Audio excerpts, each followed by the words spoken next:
বয়স কত এখন? আমার বয়স 34 চলতেছে। 34 রানিং। জন্ম জেলা? আমার জেলা হচ্ছে জামালপুর জেলা, মেলান্দা থানা। মেলান্দু থানাতে? জি। আপনি পড়াশোনা করেছেন তিতুমির কলেজে? জি, আমি তিতুমির থেকে অনার্স মাস্টার্স করেছি। কোন সাবজেক্টে?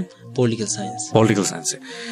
ঠিক আছে, আপনি আজকে জীবন গল্প এখানে বলতে আসছেন, আমাদের অনুষ্ঠানটা শোনেন আপনি? জি, আমি নিয়মিত আগে শুনতাম, এখন একটু মাঝে মধ্যে শোনা হয়। তো আমি এখন আপনাদের কখনো কি ভেবেছেন যে অনুষ্ঠানে আপনার আসতে হতে পারে আপনার গল্পটা বলার জন্য? এটা আমি ভাবিনি, বাট আমার এই গল্পটা মাঝে মধ্যে যে আমরা জব করতাম, দেখা গেছে যে আমাদের আমি যেখানে জব করি বাইং হাউসে, তো আমার কোনো কলিগ শুনছে, শুনে অন্য কারোর সাথে শেয়ার করছে, সেখানে আমাকে ডাকা হয়েছে অতিথি হিসেবে যে আসেন আপনার জীবনের গল্প থেকে দেখছি কেউ অনেক ইন্সপায়ার হতে পারে। হ্যাঁ, ঠিক আছে, ইনশাআল্লাহ আমরা শুনি একেবারে প্রথম থেকে যেখান থেকে বলার আছে। আমরা 2 ভাই 1 বোন। জি। আমার বড় ভাইয়ের নাম হচ্ছে রূপচান, তারপর হচ্ছে মেজু বোন, আমি সবার ছোট। আচ্ছা। পারিবারিক আর্থিক অবস্থা ততটা ভালো না, আমাদের শুধু বাড়ির ভিটা 2 কাঠা জমি ছাড়া আমাদের কিছু নাই। আমাদের এক সময় ছিল, তো আমার বাবার একটু বদনেশা ছিল, যেটা হচ্ছে জুয়া খেলতো আগে। আচ্ছা। সেই কারণে আমাদের সংসারের মধ্যে অভাব লেগেই থাকতো। এটা সব ফ্যামিলিতে যাদের গার্ডিয়ানরা এরকম হয়, এরকম থাকে। তো আমি ছোটবেলা যখন একটু বুঝতাম, তখন থেকেই কষ্ট কি জিনিস আমি অনুভব ফ্যামিলি থেকে এটা পাচ্ছি। তো আমার বড় ভাই যখন ক্লাস 5-এ পড়ে, তখন বড় ভাইকে আসলে পড়ালেখা করানোর মতো অবস্থা ছিল না, বিদেই বড় ভাইকে অন্যের জুয়েলার্সের দোকানে কাজ শেখার জন্য দিছে। তো এটা বড় ভাই ওখান থেকেও পরে ক্লাস 7 পর্যন্ত পড়ালেখা করছে কাজ করার পাশাপাশি। তারপরে আমার যে বোন আছে, আমার বোন যখন ক্লাস 3-তে পড়ে, এটা আসলে অবিশ্বাস্য, যেটা বর্তমান যুগের জন্য না, ক্লাস 93-তে। তো ক্লাস 3-তে পড়ে আমাদের পাশের গ্রামে, একই গ্রামের, তো আমার যে ভগ্নিপতি, তো তাদের কাছে আমরা বিয়ে দেব না, আমরা আমাদের বংশটা ক্লাস 3-তে পড়া, আমরা বিয়ে শাদী দেব না। তো আমার বোন অনেক মোটামুটি সুন্দরী ছিল, তো আমাদের বংশগতভাবে আমাদের একটু আছে, মোটামুটি প্রভাব আছে। তো যে বিয়ে করবে তার 2টা সৎ ভাই আছে, বাড়ির পাশেই থাকে, কিন্তু আমার ভগ্নিপতি একাই। আচ্ছা। তো আমার ভগ্নিপতি আবার তখন ক্লাস 10-এ পড়ে, আমার বোন পড়ে ক্লাস 3-তে, সে পড়ে 10-এ। আচ্ছা। ক্লাস 10-এ। তো তার বাড়িতেও লজিন মাস্টার, তার তখনও লজিন টিচার আছে, তার বাড়িতে থাকে। ওই অবস্থায় তারা বিয়ে করাবে। আমি তখন ছোট, তো ততটা বুঝি না আর কি। তো হঠাৎ করে তারা আইসে আমাদের বাড়িতে বিয়ের প্রস্তাব দিয়েছে এবং বিয়ে করাই নিয়ে যাবো। এটা আমাদের কেউ রাজি না, এটা কোনোভাবেই সম্ভব না। পরে আমার যে তালই ছিল, সে বলছে ঠিক আছে, সময় যখন হবো তখন নিয়ে যাবো, আপাতত বিয়েটা হোক। আমরা রাজি না। পরে আমার তালই ইচ্ছাকৃতভাবে 10 কাঠা জমি আমার বোনের নামে এবং 10 কাঠা জমি আমার ভগ্নিপতির নামে 1 বিঘা জমি লিখে দিল এবং বিয়ে সেইভাবে করাই নিয়ে গেল। কিন্তু আমার বোনকে আমরা যাইতে দিই না। আমার বোন ক্লাস 9 পর্যন্ত পড়ালেখা করছে, কিন্তু ক্লাস 7 পর্যন্ত যখন পড়ছে তখন আমরা উঠাই দিয়েছিলাম আর কি। এত আমাদের ওখানেই ছিল। তো আমার বাবা কাঠের ব্যবসা করতো। অ্যাকচুয়ালি গ্রামে যে কাঠের ব্যবসাগুলা করে, যে কেউ কাঠের অর্ডার দিলে যে আমার কিছু কাঠ লাগবে, কেউ কন্ট্রাক্টরের অর্ডার দিলে, এরকম মোটামুটি ব্যবসা ভালোই করতো। টাকা পয়সা হইলেই উনি সবসময় টাকা হইলেই জুয়া খেলতো। তো তখন আর সংসারের দিক বা আমার, এগুলো কি আপনি দেখেছেন নিজের চোখে না শুনেছেন? আমি দেখেছি, অনুভব করছি। কত বছর বয়সের গল্প আপনার এটা? তখন আমি তখন ক্লাস 4-5-এ পড়ি তখন। এর মধ্যে 94-এ আমার বড় ভাই বিয়ে করলো। 94-এই। আমার বড় ভাইয়ের বয়স কিন্তু তখন বেশি না। আসলে কেন জানি এই বিয়েগুলা হয়েছে, আমি এখন অনুভব করি যে এত অল্প বয়সে কেন বিয়েগুলা হয়েছে। 94-এ তখন আমি ক্লাস 4-এ পড়ি। তো বড় ভাই অন্যের দোকানে তখনও কাজ করে, তখনও নিজে দোকান দেয়নি আর কি। তো এই অবস্থায় আমাদের সংসার চলে। তো আমার বড় ভাই তখনকার মোটামুটি ভাবে সংসারের এইগুলা হাল ধরছে, যতটুকু পারে দেয়। তো আমার বাবার দিক থেকে কেমন, বাবা আমাদের জামালপুর সদরে কিছু পাথালিয়া নামে একটা এলাকা আছে, তারা সুদের ব্যবসা করে, তাদের বেশিরভাগই লোক সুদি টাকা লাগা। তো তারা প্রভাব বিস্তার করে কিভাবে, যে আমাদের থানা লেভেল থেকে ওইদিকে জামালপুরে যেতে হলে তাদের ওই দিক দিয়ে যেতে হবে এবং তাদের একটা প্রভাব আছে, সেই কারণে তারা টাকাগুলা এদিকে লাগায় আর কি, তারা আমার আব্বার কাছে টাকা পেত, তো প্রায় আইসা বাড়িতে বিভিন্ন বিশ্রী ভাষায় কথা বলে, তারপরে বলে উঠাই নিয়ে যাবে। তখন দৃশ্যগুলো ছোটবেলা দেখতাম, আমার বাবাকে মানুষে উঠাই নিয়ে যাবে টাকার জন্য। এটা কেমন, কেন এই ঋণ করে? আমার বাবা তো সংসারে অতটা দেয় না, আমার ভাই তো দেখতেছে কেন। তো এবং ছোট থেকে মনের মধ্যে একটা খালি পুষে যে এই লোকগুলা কেন বাবার সাথে খারাপ ব্যবহার করে বা ই করবে। তখন আপনি বুঝতেন না বিষয়টা? তখন ওইভাবে বুঝতাম না, খালি এইটুকু বুঝতাম যে টাকা পাবে, টাকা পেলে এই টাকা কি করে বাবা, এগুলো বুঝতাম না। তা আমাদের সংসারও ভালোভাবে চলে না। আর মা এমন ভাবে বলে, তো তখন মনে হয় যে আর মানুষের বাবারে তো এটা বলে না, আমার বাবারে কেন এগুলা বলে, বা এগুলা একটা আস্তে আস্তে ওই লোকগুলার প্রতিও একটা খুব জেদ আসে। আমার বাবাকে উঠাই নিয়ে যাবে এইভাবে কথা বলে, মা তুইলা কথা বলে, বিভিন্ন ধরনের কথা বলে, এগুলা দেখতাম, খুব খারাপ লাগতো। তো দেখা গেছে সংসারে বাজার লাগবে, আমরা তো চাউল থেকে শুরু করে সব কিনা খাই। বাজার লাগবে, বাজারে গেছি, যাওয়ার পরে বাবা নাই, যেখানে যে মিলে কাজ করে আর কি, যে সো মিলে যে ব্যবসাটা করে, সেই সো মিলে যায় জিগাইতাম যে আরো যে বাবার সাথে লোকলা আমার আব্বাকে দেখছেন, বললো যে তোমার আব্বা তো নাই। তো অনেকে বলে যে তুমি যাই দেখো হিলিমের ঘরে, হিলিমের ঘর মানে আমাদের থানায় একটা হিলিমের ঘর নামে একটা ঘর আছে, সেই ঘরে জুয়া খেলা চলে। তো ওখানে যাইতাম, যায় সেরা আমার বাচ্চা পোলাপান দেখে আমাকে ঢুকতেও দিত না, এই 10-12 বছরের বাচ্চা, হ্যাঁ, ঢুকতে দিত না। তো কোনোভাবে দেখতাম যে আমার আব্বারে দেখতে আসছি বা আব্বার কাছে আসছি, তোমার আব্বার নাম কি? রশিদ। যায় সেরা খুঁজতাম, খুঁজে সুজে দেখতাম যে পয়সা আছে বা জুয়া খেলতেছে বা এই অবস্থায়। টাকা থাকলে কোনো মতে দিয়ে দিছে, ঠিক আছে নিয়ে যাও। আর যদি টাকা না থাকছে খুব খারাপ বিহেভ করছে এবং মানুষের সামনে খুব খারাপ লাগছে। তাই সে বলছি টাকা নাই, দেখা গেছে চাউলও কিনে নিয়ে আসছি, মা অন্যের বাড়ি থেকে ধার করে হয়তো ভাত রান্না করছে, এইভাবেই চলছে। তো আবার এইভাবে চলতে চলতে যখন কিছুদিন মানে কয়েক বছর এইভাবে গেল, যাওয়ার পরে যখন আমার মানে কিছু স্মরণীয় ঘটনা বলি, যেমন আমি ক্লাস 7-এ যখন পড়ি, তখন আমার মানে প্রতি মাসে যে একটা স্কুলের ফিস বা বেতন দেওয়া হয়, এটা দিতে পারতো না আমার ফ্যামিলি, বা ওইভাবে ছিল না। তো দেখা গেছে বছর শেষে একবারে 800, 900, 700 টাকা জমছে। তখন যে টাকাটা দিবে একবারে মানে বেশি টাকা, সেটা দিতে পারতেছে না, এর মানে পরীক্ষা দেওয়া হবে না। তা আমাদের গ্রামে আবার কিছু রিক্সাওয়ালা আছে, ডাকাতে রিক্সা চালায়, যায় বলে যে কি আমার মাকে বলে আমার বাবাকে বলে কি করবা, তাকে দিয়ে দাও, আমরা টাকা নিয়ে যাই, যাই কোনো গার্মেন্টসে বা কিছু ঢুকাই দেবো। মানে আপনাকে বলতো? আমাকে বলতো না, আমাকে আমি তো অতটা বুঝি না, নিয়ে যাওয়ার জন্য গার্ডিয়ানকে অফার দিত। গার্ডিয়ানরা বলতো আচ্ছা দেখি কি করা যায়। হ্যাঁ, তারা আবার কথা বলতো, আমি ভাবতাম যে একসাথে সবাই খেলি, সবাইকে রাইখে ঢাকা যাবো আমি, তারা থাকবে তাদের বাড়িতে মানে খেলাধুলা করে, তাদের বাবা মার কাছে থাকবে, আর আমার এই বয়সে এসে ঢাকা শহরে ই করতে হবে। এগুলা খালি শুনতাম আর অনুভব করতাম যে আমার জীবনটা মানে কেমন জানি কতটাও তো অনুভব করার মতো ই নাই। তো এইভাবে পরে যখন আমি ক্লাস 7-এ পরীক্ষাটা না দিতে পারতেছি, তখন আমার বড় ভাইয়ের একটা সাইকেল ছিল, সেই সাইকেলটা বিক্রি করে দিল বড় ভাই, দিয়ে আমার পরীক্ষার ফিস সবকিছু দিছে, আমি দিলাম। দেওয়ার পরে যখন আমি ক্লাস 9-এ পড়ি, তখন এই ধরনের অফার আরো বেশি দেয়। এরা ঢাকা থেকে যায়, তারা রিক্সা চালাই, যায় সেরা বলে তোমার ছেলেরা দাও ঢাকা শহরে গার্মেন্টসে দিন, বা একটা কিছু করলেই তো প্রতি মাসে 1500, 2000 বা 3000 পাবো, ওই সময়টার কথা আর কি।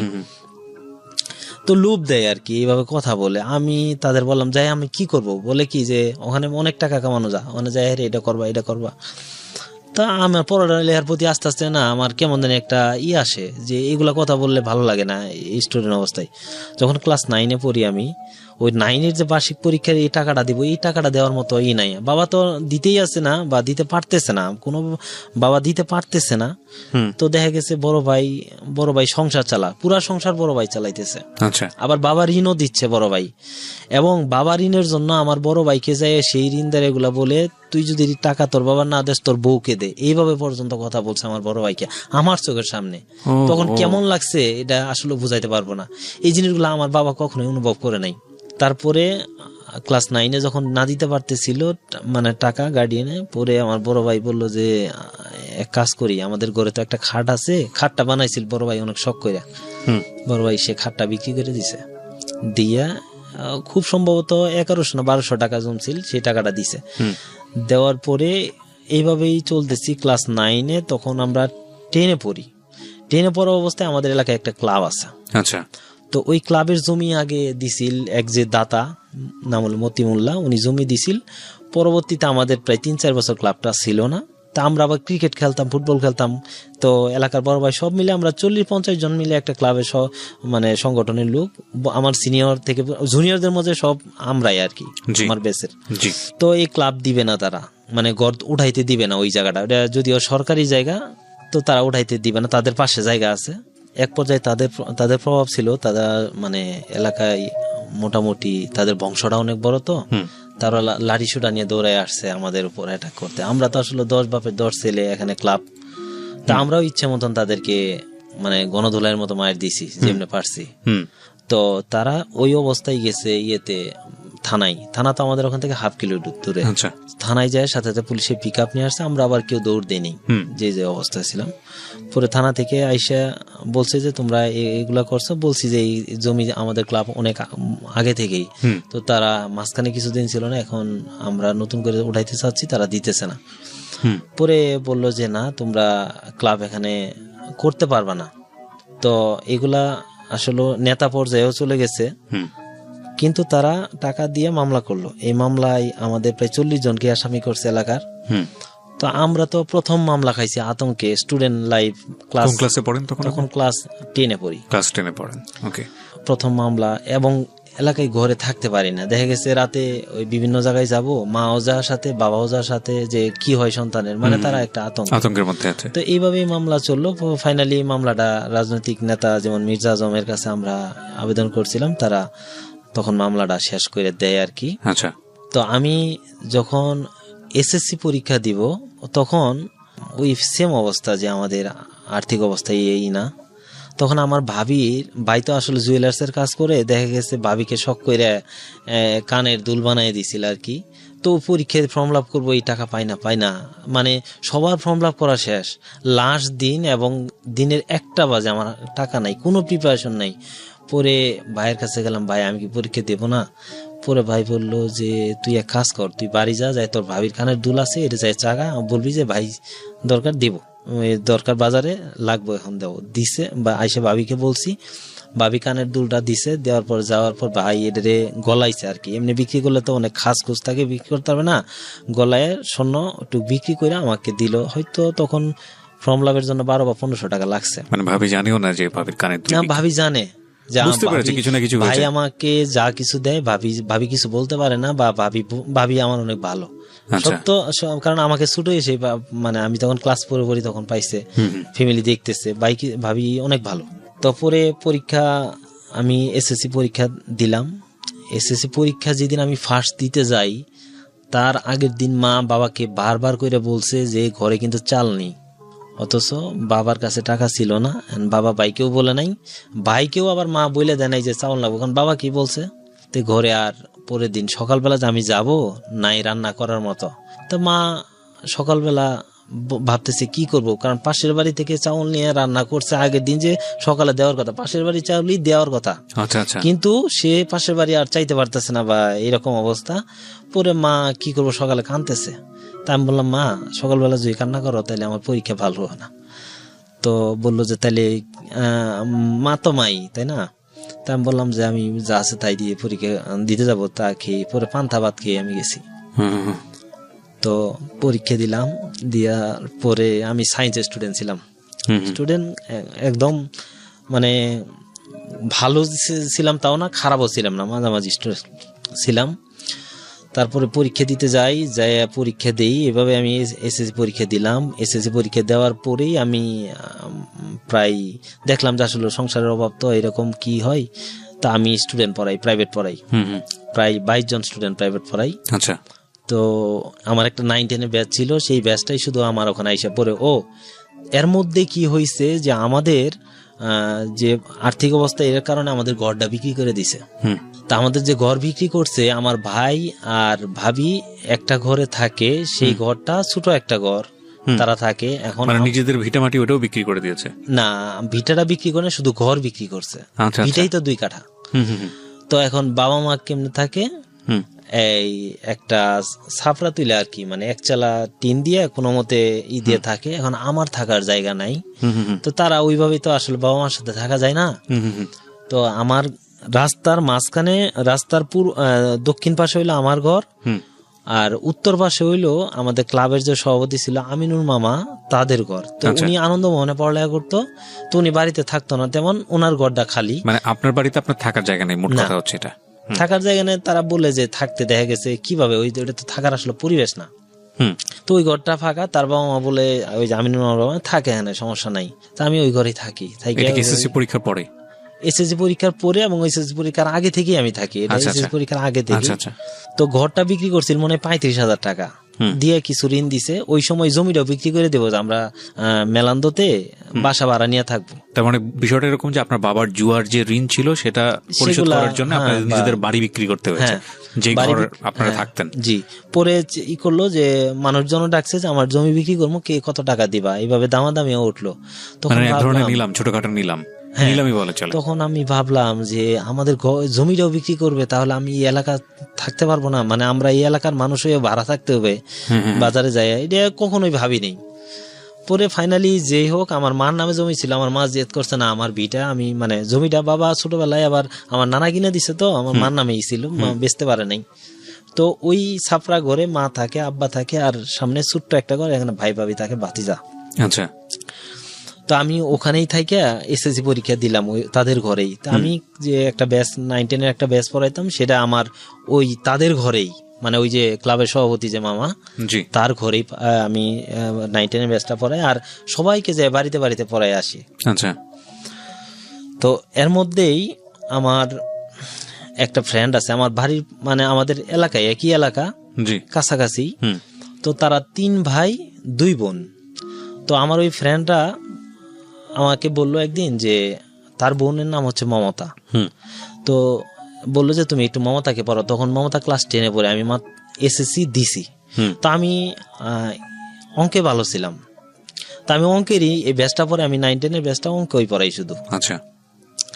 তো আমি বললাম যে আমি আসলে তোমাদের বাড়িতে যাই পড়াইতে পারবো না, তুমি যদি চাও তাহলে তোমার বোনকে আমি যে ব্যাচটা পড়াই এখানে পাঠাইও। কারণ আমি আবার যাইতে চাইনি বা না পড়ানোরও ইচ্ছা ছিল, কারণ আমার না ভালো লাগতো না। কেমন সে মেয়ে অনেক সুন্দর, কিন্তু একটু মানে আসে না যে চঞ্চল হইলে, এটা সবার দৃষ্টিতে সবকিছু ভালো লাগে না, আমার দৃষ্টিতে ভালো লাগে না, এত চঞ্চল থাকবে কেন? এই জিনিসটা আমার কাছে অত ভালো লাগে নাই। এবং তাদের বাড়িতে গেলেও সেও আমাকে ওইভাবে দেখতে পারতো না। হ্যাঁ, আমাকে বিভিন্ন ভাবে বলতো, হ্যাঁ, যে কেমন লাগে কেমন লাগে, কারণ আমার একটাই প্যান্ট একটা শার্ট ছিল, সাদা প্যান্ট সাদা শার্ট, যেটা আমার মনে হয় যে 6-এ বানানো হয়েছিল। 6-এ আমাদের ড্রেস ছিল স্কুলে, আমি আমিরউদ্দিনের স্টুডেন্ট ছিলাম, এটা মনে হয় ক্লাস 10 পর্যন্ত এইভাবে এই ড্রেসই পরা হয়েছে আমার জানা মতে, কারণ এর মাঝখানে কোনো ড্রেস আমার হয়তো বানায় দেয় না, আমার কাছে এরকম মনে হয়। ওই ড্রেসটা যে পরতাম, সাদা প্যান্ট সাদা শার্ট, এটা পরিষ্কার করে দিত মা ঠিকই, কিন্তু আয়রন করবো সে আয়রন হইতো না। আমার পিছনের শার্ট মানে কুচকায় কুচকায় একদম উপরে উঠে পড়তো, প্যান্ট গুলাও সেম অবস্থা। এটা নিয়ে সে প্রায় ঠাট্টা মস্করা করতো, কিন্তু আমি ব্যাপারটারে আরো মানে খারাপের দিকে নিয়ে দেখতাম, যে সে আমাকে নেগলেক্ট করে বা এরকম। এই সব পড়াইতেন, তাকে ভাল লাগতো না। ওনাকে কি পড়াতেন? হ্যাঁ, তাকে পড়াইলাম, ওই যে ওদের সাথে পড়াই। আচ্ছা।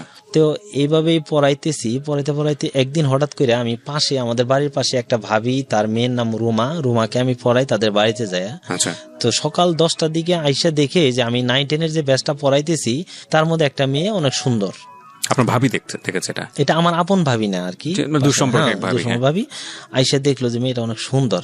তা আমাকে বললো যে মেয়েটা কে? আমি বললাম ও হচ্ছে আমার ফ্রেন্ডের বোন, আর তাকে তো চিনে, ওই তুরাব চেয়ারম্যান নামে সবাই চিনে, চেয়ারম্যানের ভাস্তি আর কি, তার বাবার নামও খোকা, সবাই চিনে।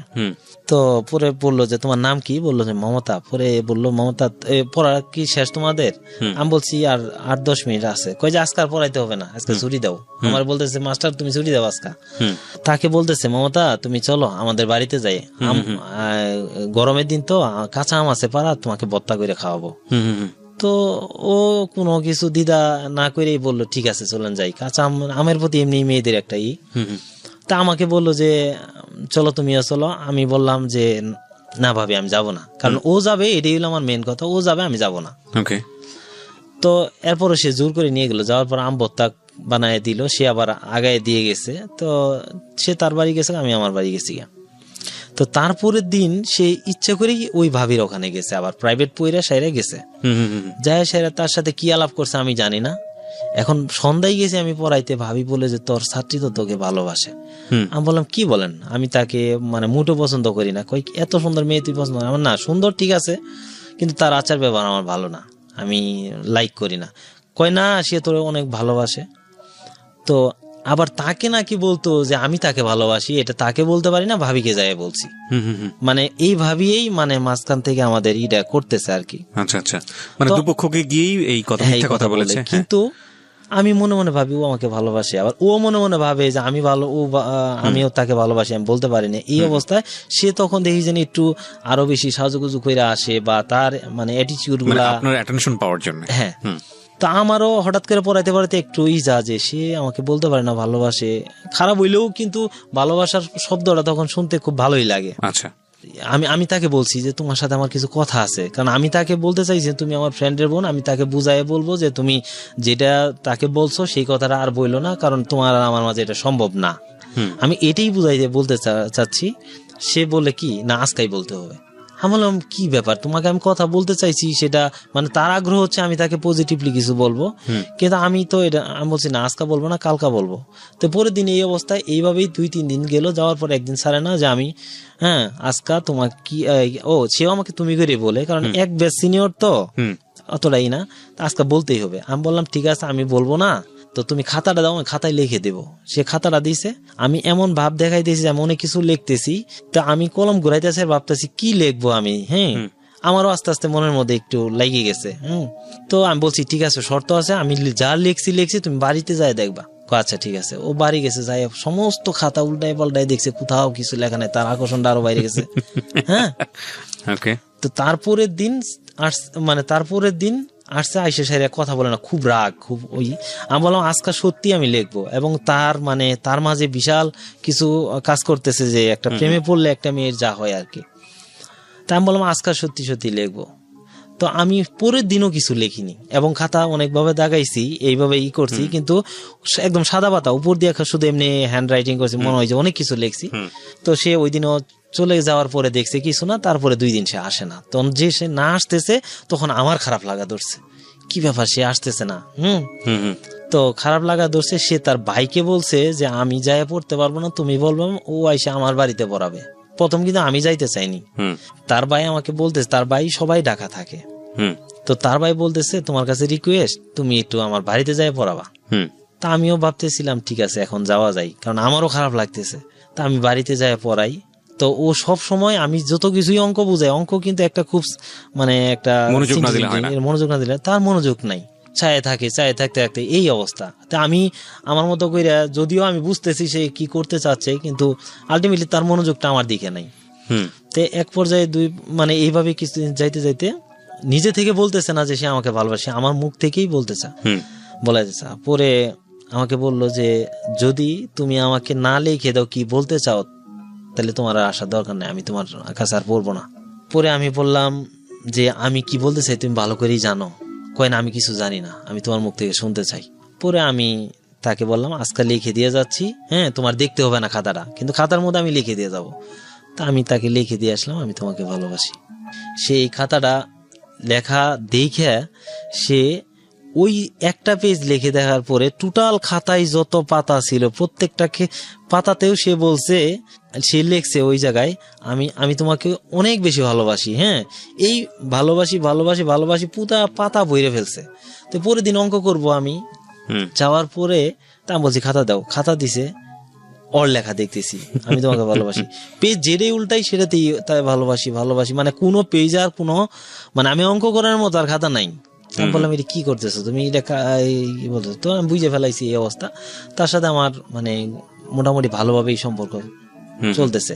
তো এর মধ্যে একটা কথা বলি, আমি যদিও সম্পর্ক করতেছি, কিন্তু আমি একটা ভাবতাম যে আমার ফ্রেন্ড সাইকেল যারা আছে 3টা 4টা 5টা করে সম্পর্ক করছে, তা আমি কখনো কারোর সাথে সম্পর্ক করিনি। তো আমি ভাবলাম হয়তো সম্পর্ক ওদেরাও করতেছে আমিও করি, কিন্তু সম্পর্কটা যে এমন পর্যায়ে যাবে, আমার যে মনের মধ্যে এতটা লাগে যাবে সেটাও আমি ভাবিনি। সে কিভাবে ব্যাপারটা নিছে সেটা কথার প্রসঙ্গে আসবে। তো এইভাবে চলতেছে। তা একদিন আমি কথার প্রেক্ষিতেই তাকে বলছি যে মানে সম্পর্কটা আমাদের মোটামুটি একটু গভীরেই গেছে। আমি বলছি যে তুমি আমাকে একটা কিস দিবা। এই কথা 3 দিন গেছে, 3 দিনের মধ্যে দেয় না। একদিন হঠাৎ করে বললো আমি তোমাকে দিব, ঠিক আছে, কিন্তু এটা বুকে দিব। তো সেদিন লিপস্টিক দিয়া সবকিছু দিয়ে মানে বসে আছে, মানে পড়া শেষ, তারপরে সে আমার বুকের মধ্যে একটা কিস দিছে। ঠিক তো এটা নিয়ে আমি এত খুশি যে আমি 3 দিন হয় আমি গোসল করি না। তো 3 দিন হয় আমি গোসল করি না, গোসল করলে এটা উঠে যাবে। ওকে, তো সে বলতেছে তোমাকে মলিন লাগে কেন, তুমি এতটা পরিষ্কার তুমি। আমি বলছি যে কারণ আছে কি, ওই যে তুমি আমাকে কিস দিছিলে না, সেটা আছে। দেখাই যে সেটা আছে। পরে বললো যে সেটা কি হয়েছে, আমি বললাম এটা যদি তুমি এটা আমি গোসল দেই তাহলে উঠে যাবে, সেই কারণে আমি গোসল দেই না। পরে বললো আরে প্রত্যেক দিন একটা দেবো, তুমি গোসল দাও। হ্যাঁ, তো এইভাবেই আর কি আমাদের সম্পর্ক চলতেছে। তো পরে সম্পর্ক চলতেছে। তো ও যেমন সকালে ওরা আমি পড়াইতাম সন্ধ্যায়, সাধারণত তখন সকালে পড়ান বাদ দিয়ে আমি সন্ধ্যায় পড়াই। তো ও যখন সকালবেলা স্কুলে যাইতো, যাওয়ার পরে আমি সব টিউশনি এগুলা শেষ করে আমি তার জন্য ওয়েট করতাম, তাদের বাড়িতে যাইতাম, কারণ তার বাবা মা জানে ওর পড়াইতেছে বা ওর ভাইয়ের বন্ধু এই হিসেবে কোনো মাইন্ড করতো না। তা আমি এক সময় দেখে গেছে থাকতে থাকতে তাদের মানে যেটা বাইরের বাড়ি যেটা বলে আর কি, মানে যেটা ঘরের সামনে, ওখানে একটা টং ছিল, দেখা গেছে বসে থাকতে একদম ঘুমাই গেছি। ও স্কুল থেকে আসছে, আসে স্যার আমাকে ডাকছে, ডেকে বলছে তুমি বাসায় যাও, তুমি এখনো মানে তার জন্য তাকে সে আসবো, তাকে আমি দেখবো, তারপরে এই। তো এইভাবেই চলতেছে কিছুদিন। মানে তার একটা আবদার ছিল কি, আমি খেলা পাগল ছিলাম, আমি 99 এবং 2000 ইন্টার স্কুলে ফুটবল খেলছি, তো আমাদের থানা লেভেলে মেলান্দ অমিরুদ্দিন থেকে। আর ক্রিকেট, তখন ক্রিকেটের প্রতি বেশি ভক্ত। সে কি করতো, বিকেলে খেলতে যাইতে দিত না। তার কথা হইলো কি, তাদের বাড়ি থেকে যে আমাদের একটা ছোট বাজার আছে আমতলা মোড়, সেটা তাদের বাড়ি থেকে পুরোটা দেখা যায়, এবং তাদের ওখানে প্রায় 20-22টা দোকান আছে যেটা ভাড়া দেওয়া আর কি। জি। তো ওই জায়গায় তার নির্দিষ্ট কথা, তার কথা হচ্ছে তুমি ওই মার্কেটের সামনে থাকবা, আমি তোমাকে এখান থেকে দেখবো, তার হলো রিকোয়ারমেন্ট। আমি এদিক থেকে কোথাও খেলতেও যাইতে পারি না, এদিক থেকে বন্ধুরা কাউকে আমি বলতে পারি না তার সাথে আমার সম্পর্ক। এখন সবাই বলে যে তুই ভালো খেলাস, তুই আর যাবি না কেন আমাদের সাথে, আমার না কাজ আছে। এভাবে কয়দিন থাকা যা, যেদিন আমি না থাকি সেদিনই সে তার মন খারাপ, মানে রাগ করে থাকে। এগুলা জিনিস আস্তে আস্তে আমাদেরকে একটু খারাপ লাগে। কি ব্যাপার, এত সম্পর্ক আছে ঠিক আছে, এত অ্যাক্সেস তো ভালো না। হ্যাঁ, তো এর মধ্যেই কি হয়েছে, আমরা একই সাথে মানে ক্রিকেট খেলতাম, যে আমার ক্লোজ ফ্রেন্ড ছিল, নাম হচ্ছে সেলিম। আচ্ছা, তো এই সেলিম একটা মেয়েকে ভালোবাসতো, মমতার বান্ধবী ছিল।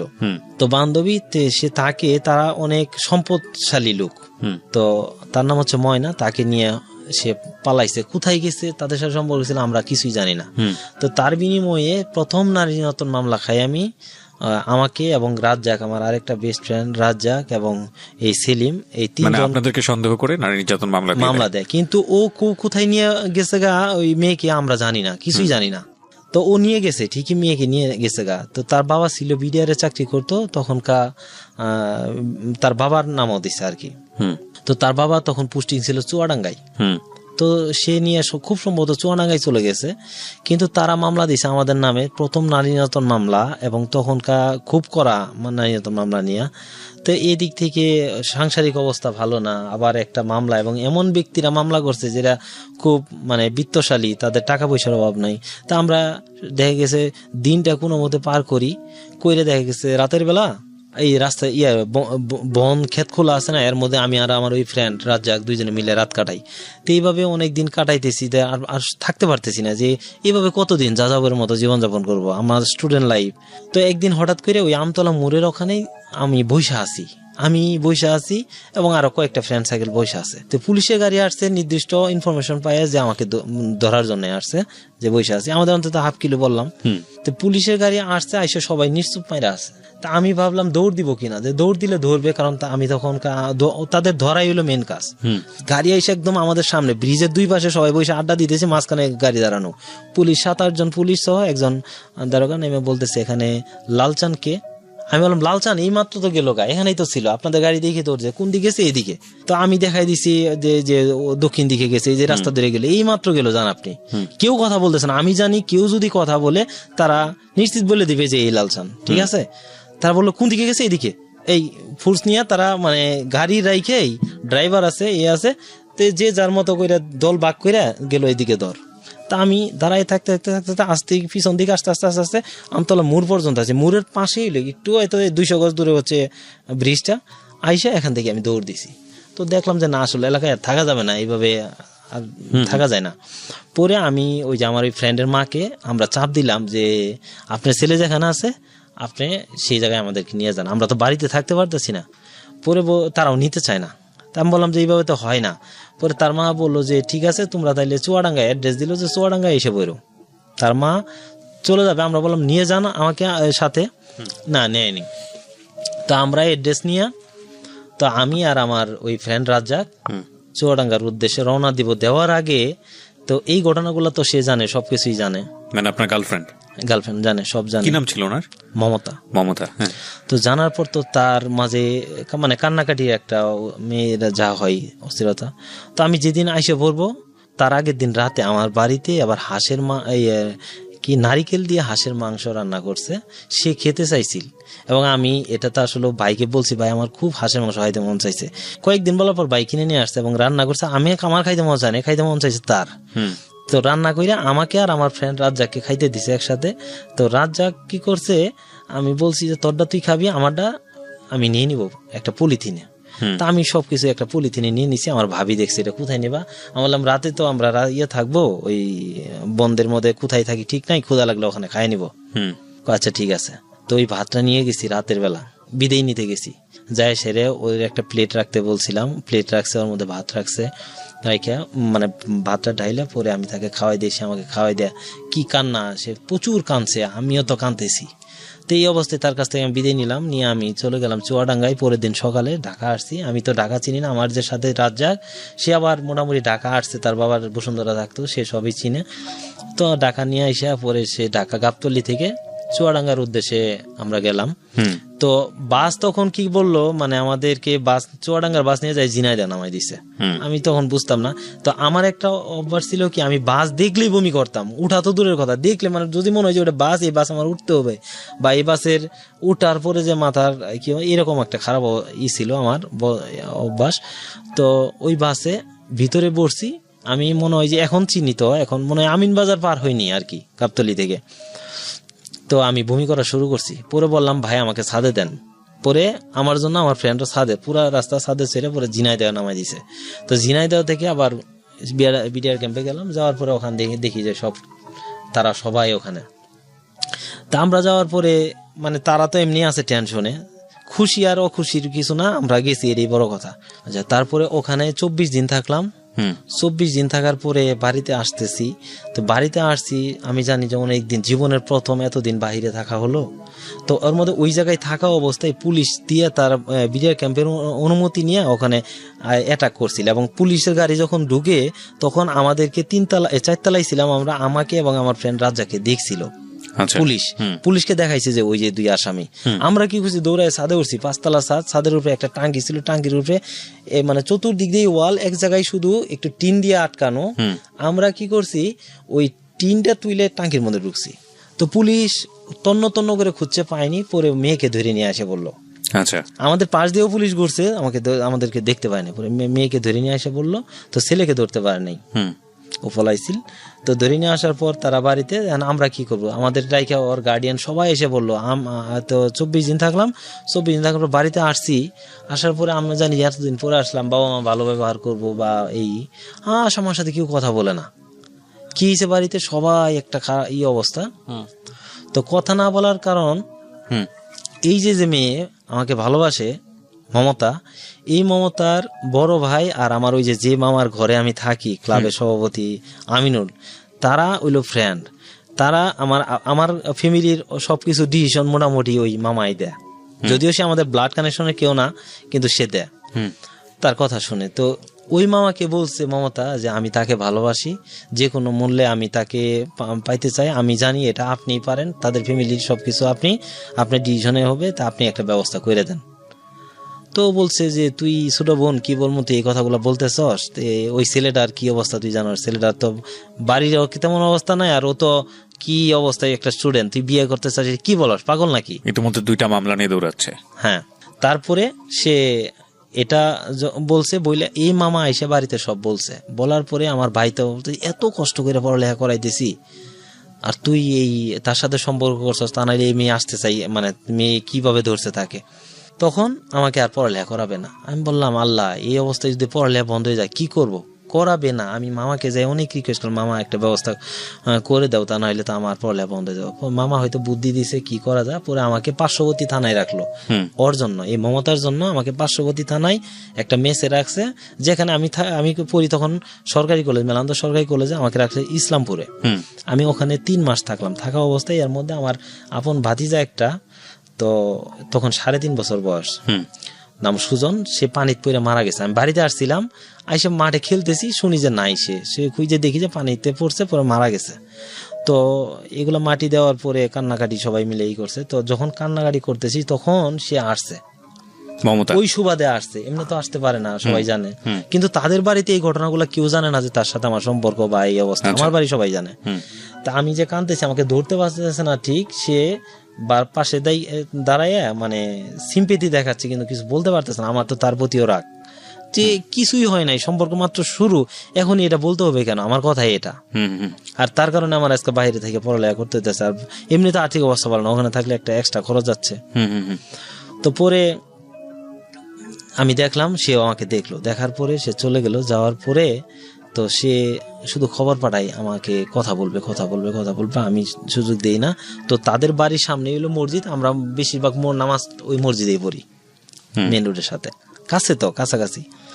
তো নামাজ পড়ে বেরোবো আমি, সে আয়সা দাঁড়ায় আছে মসজিদের গেটে।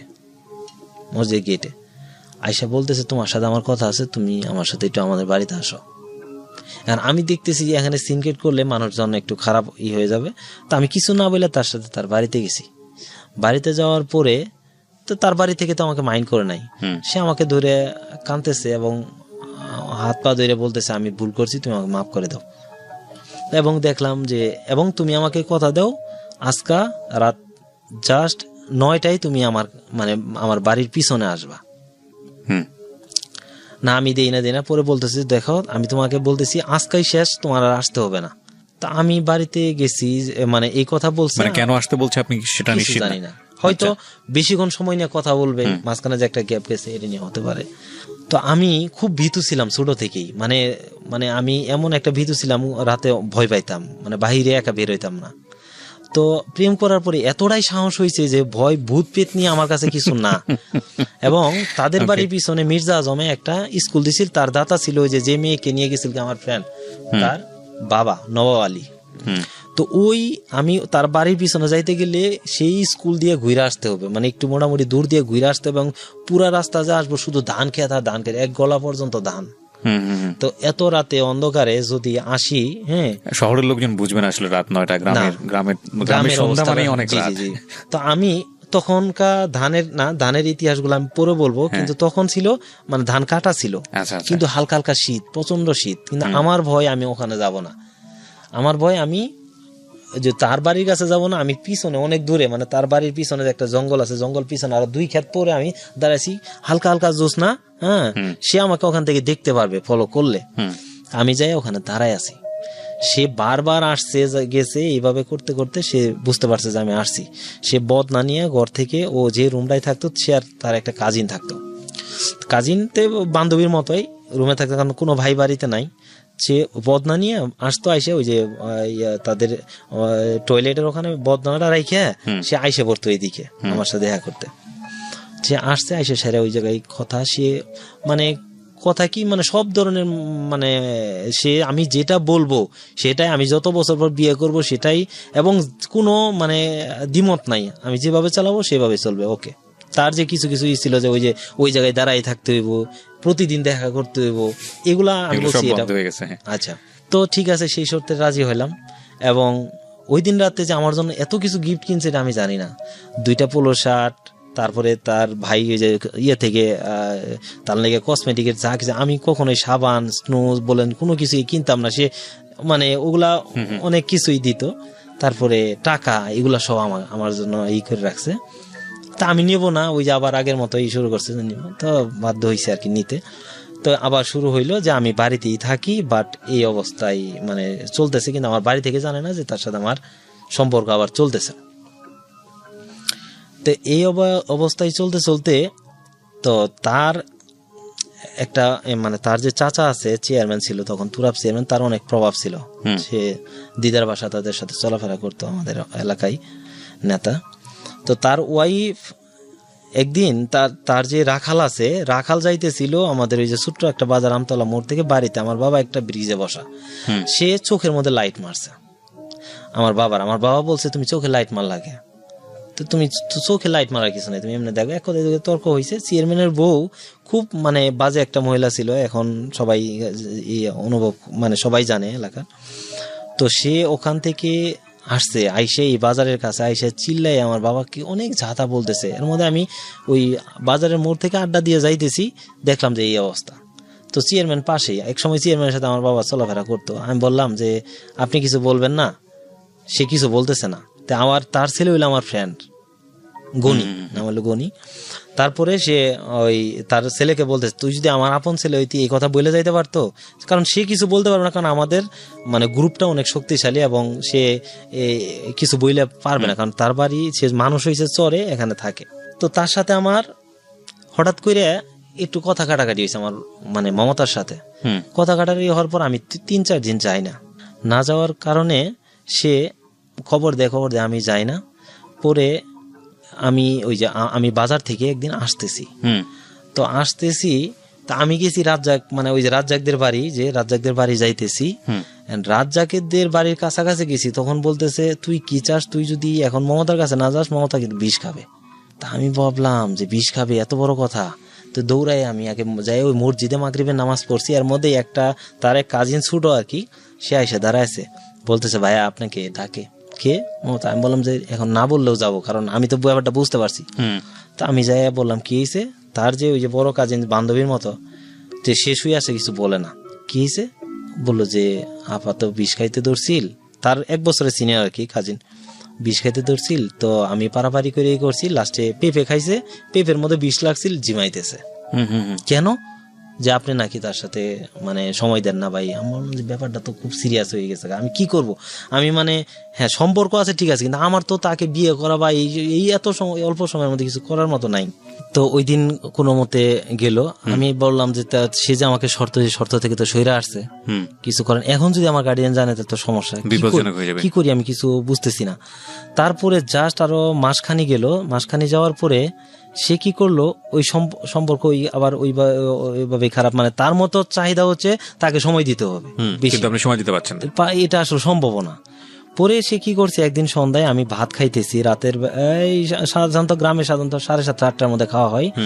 আমি, মা, ভাবি আর ভাতিজা আমরা ভাত খাইতেছি। এর মধ্যে ভাত খাওয়া শেষ আমি আমাদের রাস্তার ধারে তো আমাদের বাড়ি, বেরোয় দেখি যে গাছের আড়ালে একজন বেরোইতে দৌড়ে আবার ঢুকে। কে এটা? আমি বলছি কে?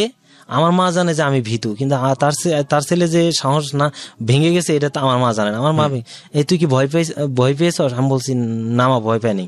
আমি কে? কথা বলে না। কাছে যাই দেখি যে ও লাকেশ টাকেশ নিয়ে, তার মার গয়না বা তার যা ছিল মানে সব কিছু নিয়ে, লাকেশ নিয়ে আমাদের বাড়িতে হাজির। তাকে আমি ধরে বাড়ির ভিতরে নিয়ে আসছি। নিয়ে এসে বলছি তুমি কেন আসছো? বললো যে তুমি জানো না কেন আসছি। বাহিরে বললে কথা হবে, আমার মা ডাইকে নিয়ে ঘরে যায়, বলতেছে দেখো তার অবস্থাটা জানো, সে একটা স্টুডেন্ট, সে তোমাকে কিভাবে, ইন্টারে পড়ি, বলতেছে সে তোমাকে কিভাবে করবে। আমার ভাবি বুঝাইতেছে না, কারো বুঝ মানে না, আস্তে আস্তে সব জানাজানি হয়ে গেছে এবং এলাকা পুরাটা জানে, মানে মেয়েটা ঘর থেকে বের হয়ে এসেছে। তখন আমি কি বললাম মাকে যে মা ও কার কাছে থাকবো তুমি তাকে বলো, কারণ তখন আমি ফ্যামিলি দিকে হয়ে গেলাম, কারণ আমার তো নাই, আমি যদি বলি রাজি, কারণ আমার ফ্যামিলি তো এমনি আমি খাইতে পারি না, আমি আরেকটা মেয়েকে নিয়ে কিভাবে। তখন আমি বললাম মা তুমি ওকে পারো বুঝাই, গেলে ও গেলে যাবো, না গেলে নাই, আমি চলে গেলাম, আমি আর এই এলাকায় থাকবো না মা, আমি ঢাকা চলে গেলাম। এই কথা বললে জাস্ট তাকে বই দেখায় আমি সরে যাই, আমি দৌড়াই গেছি আমার ওই ফ্রেন্ডের কাছে, আমার ওই রাজ্জাকের কথা আবার এসে মানে রাজ্জাকের যাই বলছি, ও দৌড়াই আসছে, এসে কারো কথাই বুঝতেছে না। আমি আমাদের ঘরের সাথে এবার হইলো আমাদের টয়লেট বা ইডা, ওই পাশে পিছন দিয়ে এসে খালি আল্লাহ খালি বলতেছি লাহলা কথা ইলেবেলা, মানে আমি বলতেছি যে সে যাতে চলে যা, কারণ এই মুহূর্তে তো আমার দ্বারা বিয়ে করা সম্ভব না, আমি একটা স্টুডেন্ট। হ্যাঁ, তো সম্পর্ক আছে ঠিক আছে, এটা তো এই যেই করতেছি না, রাত বাজে 11:30, এই 11:30টার সময় মানুষজন তো এলাকা পুরা জানাজানি হয়ে গেছে। তো তার চাচা চেয়ারম্যান, তার বাবা একবার আসছিল, এসে মারতে গেছে না জানিস, তাকে 4-5 জন মহিলা নিয়ে আসতে বলছে, সবাইকে কামড়ায় একাকার করে বলছে, ঘর থেকে তাকে বের করতে পারে না, এবং সে বলছে আমাকে বের করলে আমি কিন্তু আত্মহত্যা করবো। একই কথা, আসছে আমাকে বিয়ে করতে হবে বা বিয়ে করতে হবে। তো সেক্ষেত্রে আমার পরে যখন কেউ না বুঝছে, তার চাচা চেয়ারম্যান আসছে, আইসা সাহেব বললো, দেখ মা, ওর কাছেই আমি বিয়ে দিব, লালচানের কাছেই তোকে বিয়ে দিব, কিন্তু অনুষ্ঠানের মাধ্যমে, আমাদের তো একটা ইজ্জত আছে, তার মেয়ে আবার বিয়ে হয়েছে এইভাবে প্রেম করে। তো বলতেছে আসলে একটা ইজ্জতের ব্যাপার, তো আমি তোকে বিয়ে দেবো, আমি তোকে কথা দিলাম, তুই আমাকে বিশ্বাস কর, বিয়ে এইভাবেই হবে, ঠিক আছে? তে তার চাচা বুঝাইয়া ওই দিন নিয়ে গেছে। যাওয়ার পরে তো যায় সেটা ইচ্ছা মতন মায়ের বাড়িতে নিয়ে ইচ্ছা মতন মায়ের। তো সকাল হয়েছে, সকাল হওয়ার পরে মানুষ হিরিক লাগছে যে ওই বাড়ি ওই মেয়ে বেরিয়ে গেছিল তার ওখানে, এবং সবাই জানাজানি হয়েছে, এবং আমার ফ্রেন্ডরাও বিশ্বাস করতে পারতেছে না তুই তোর সাথে তার সম্পর্ক, কারণ আমি এটা গোপন রাখছি। তো সবাই যেই যা তাকে একই কথা বলে, শুধু এক কান্না যে আমি লালচানকে চাই, আমি কোনো কিছুই চাই না লালচানকে চাই। সবাই ভাবতেছে যে আমি ঔষধ করছি, মানে সবার একই ধারণা, এরকম পাগল হতে পারে না কোনো মেয়ের, ওষুধ করছি মানে কোনো কিছুই মানে না এক কথা। তো এই অবস্থায় আমি তো বাড়িতে থাকতে পারি না, কারণ আমার তো বুঝতে আছেন আমার ফ্যামিলির অবস্থা কি, আর আমাকে তো পড়ালেখা করাবে না, এই মেয়ের জন্য বাহিরে রাখছে, আবার এই সম্পর্ক। তো আমি কি করছি, সকালবেলা ব্রাশটা নিয়ে কোনো মতে ফ্রেন্ডে ওই যে ওই ঘরে থাইকা ব্রাশটা নিয়ে মানে আমি গেছি গিয়া মেলান্দ যে বাজারের ওখানে, পরে তাকে 4 দিন 5 দিন এইভাবে রাখছে, তার মাঝে মানে কোনো পাগলামি চায় না, কবিরাজ থেকে শুরু করে সবকিছু দেখান শেষ। তো তাকে নিয়ে যাবে, তার ভাই আসছে, তাকে নিয়ে তার ভাই তার বাবা রিক্সায় উঠাইয়া নিয়ে যাচ্ছে, মানে তার বাড়ি থেকে নিয়ে যাইতেছে। এটা অনেক মানুষই ফলো করতেছে, কারণ এরকম ঘটনা সবাই ওইদিকে যা দেখতে যা কৌতূহল। যখন এই বাজারের মোড়ে আসছে, ওই রিক্সা থেকে লাফ দিয়ে পড়ে গেছে, পড়ে আমাদের বাড়ির দিক দৌড় দিছে। তো দৌড় দিছে, পরে দৌড়ায় আবার ধরছে, ধরে তাকে নিয়ে চিটাং গেছে, সেই চিটাঙে থাকে। তো চিটাঙে তার ওখানে যে জীবনটা কাটছে সেভাবে আমাকে শর্টকাটে যেটা বলছে আর কি, যেটা আমি বলি। আচ্ছা, চিটাঙে নিয়ে যাওয়ার পর তাকে মাজারে বিভিন্ন জায়গায় নিয়ে গেছে, সে বলছে তার ভাই নিয়ে ঘুরাইছে, বলছে তুই এখানে চা, সবকিছু তোর মাঝে যদি ওষুধ করে থাকে বা ইয়ে তুই সব ভুলে যাবি বা ই করে দেবো। সে ওখানে যায় বলছে, আল্লাহ তুমি যদি তার সাথে আমার মিলে দাও, আমি দেবো, একটা কোরআন খতম দেবো, এইভাবে ও এভাবে বলছে। এদিক থেকে নির্যাতনের মাত্রা, আমি তো বাড়িতে থাকি তখন, তার চাচা চেয়ারম্যান তার এক লোক দিয়া আমার আপন ভগ্নিপতি যে আছে, তারও এলাকা একই এলাকায় বোন বিয়ে দিছি, সেই ভগ্নিপতিকে মারছে। বাজারের পাশে আমার ভগ্নিপতির এক ক্ষেত আছে, জমির ক্ষেতে মারছে। মারার পরে প্রায় 300-400 লোক জমা হয়েছে বাজারের মোড়ে। তা আমি শুক্রবার লাঞ্চ কইরা আমার ওই এক ফ্রেন্ডের পাশে, এই বাড়িতে ফ্রেন্ড মোজাম্মেল, তার বাড়িতে বসে আছি। এক মহিলা যায় বলে কি, তুই কি চাস, তোর ওই ভগ্নিপতিরে তো মারছে, কে মারছে, মুখে মারছে। তো তখনকার চাপাটি বলেন, রামদা বলেন, এগুলা আমাদের কাছে মানে খেলনার মতো, কারণ আমরা ওই যে ক্লাব থেকে শুরু করে তখন একটা ছিল। তো এর 3 দিন আগে জাস্ট ওই যে আমার বন্ধু যে চেয়ারম্যানের ছেলে গনি, তো ও আমার কাছ থেকে একটা রামদা নিয়ে গেছে। তো আমি কি করছি, আমার মা এগুলো আবার সারাই রাখতো, আমি খড়ির মাছার মধ্যে চাপাটি ঢুকাইছি, খালি আসারি বোঝা যা, আমি এটা টান দিয়ে নিয়ে দৌড়াই গেছি। চেয়ারম্যানের বাড়ির কাছাকাছি গেছি, সবাই কাইরে নিছে আমার কাছ থেকে। এটা নেওয়ার পরে আমি জাংলার বাস ছিল, সে বাস নিয়ে দৌড়ায় যাইতেছি, এর মধ্যে এক মহিলা বলে কি, এই লোক তোমার ভগ্নিপতিরে মারছে, তার বাড়ি হলো বালুরচর। তো সেই লোককে ইচ্ছে মতন বাইরেছি, বাইরে পাশের পুকুরে চেয়ারম্যান মাছ মারতে, তার হলো 9টা পুকুরে এক সিরিয়ালে, প্রভাবশালী।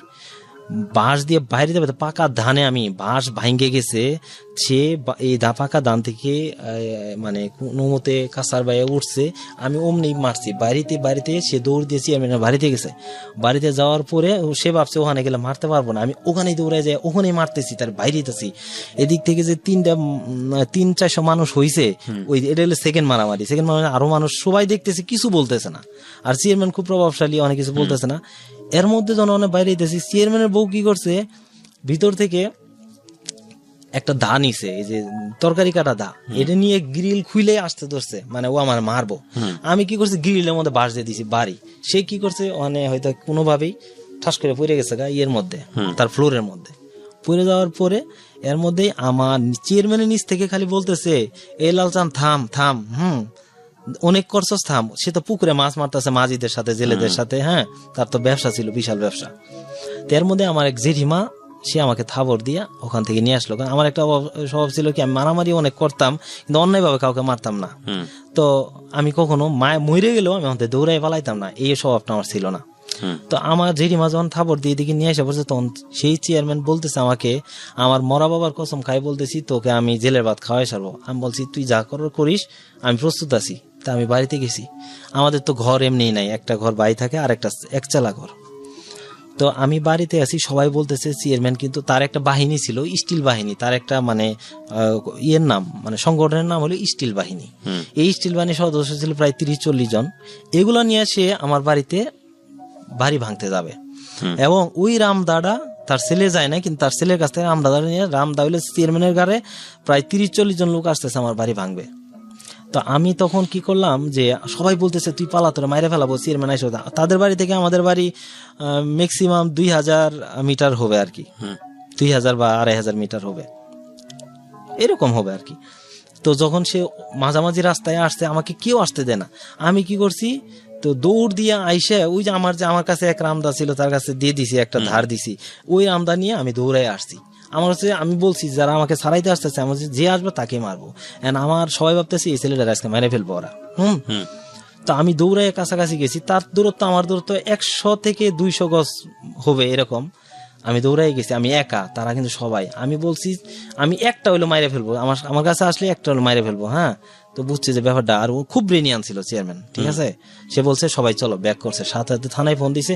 ম্যাক্সিমাম আধা ঘন্টার মধ্যে থানা পুলিশের পিকআপ আসছে।